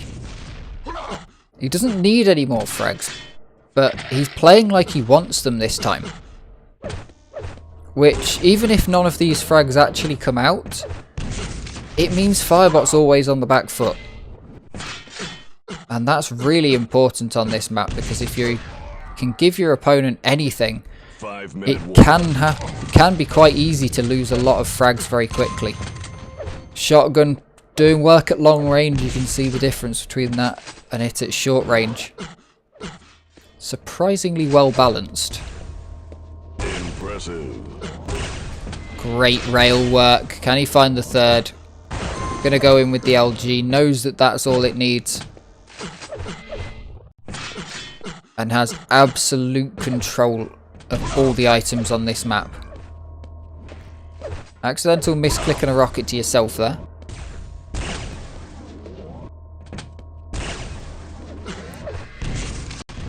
Firebot just holding his position. Doesn't have a chance in this fight, but if the rocket lands, Pavel super low, 10 health. Gonna be able to stack up on that 50, takes the red, megas up. Unlucky there a little bit from Firebot, not being able to make that frag. Because Pavel is now very, very well stacked up, despite having been 10 seconds before on the brink of death. But that's the way that Pavel's been playing both of these 2 maps. He's never, and the other games he was playing, he's never been able to be taken down too low. He always stacks up very quickly after. It's a really powerful skill to have, to be able to just stack back up very quickly and keeping control of your own armor, not needing to push in. And it does come with being a little bit in control. It's a lot easier to do if you've got the frags and it's on your opponent to get you. But Pavel certainly playing this around. I mean, look at the stack of him now. Hasn't let Firebot in on any of these items, but Firebot just hasn't been able to get in on any of these items. Whether Firebot's feeling like he wasn't aggressive enough in the last game, potentially, but just hasn't been able to find his way into this game at all. Pavel's been playing it fantastically.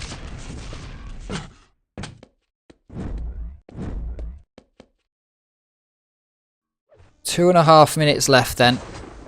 Pavel hiding out in a corner here. Cheeky hiding position.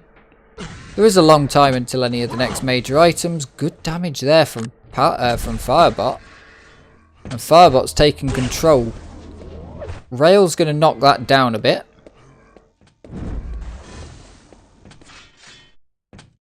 And Pavel finally loses control of this map. Firebot has it, but 2 minutes. I don't think he'll be too worried about it. 2 minutes to get 8 frags. That is quite an ask. This map might be fast, but it's also large. And if you want to get away, you definitely can. And we've seen Firebot, one of the great escape artists in Quake.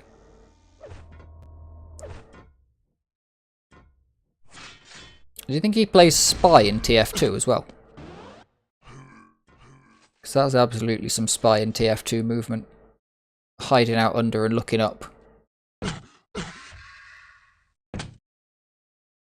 Knows all the sneaky spots on this map, didn't even pick it. Of course, all these players will be very familiar with these maps. Good shot there from Firebot. Pavel not too worried about the frag going down. No need to be tremendously worried. Takes a self-frag there, trying to be cheeky. 1 minute left. I assume with PAVEL might be slightly less cheeky if Firebot was to get 2 frags on the bounce quickly. Then PAVEL might give a bit more respect. But by the looks of things, PAVEL's just letting it out. Having some fun with the final game. And he's going to take this one in a clean 2-0. Firebot's done his best, but just really couldn't fight. I mean, it started right at the start. Couldn't find a way into the game from the start. Did get the first frag, I think, but PAVEL was able to get back.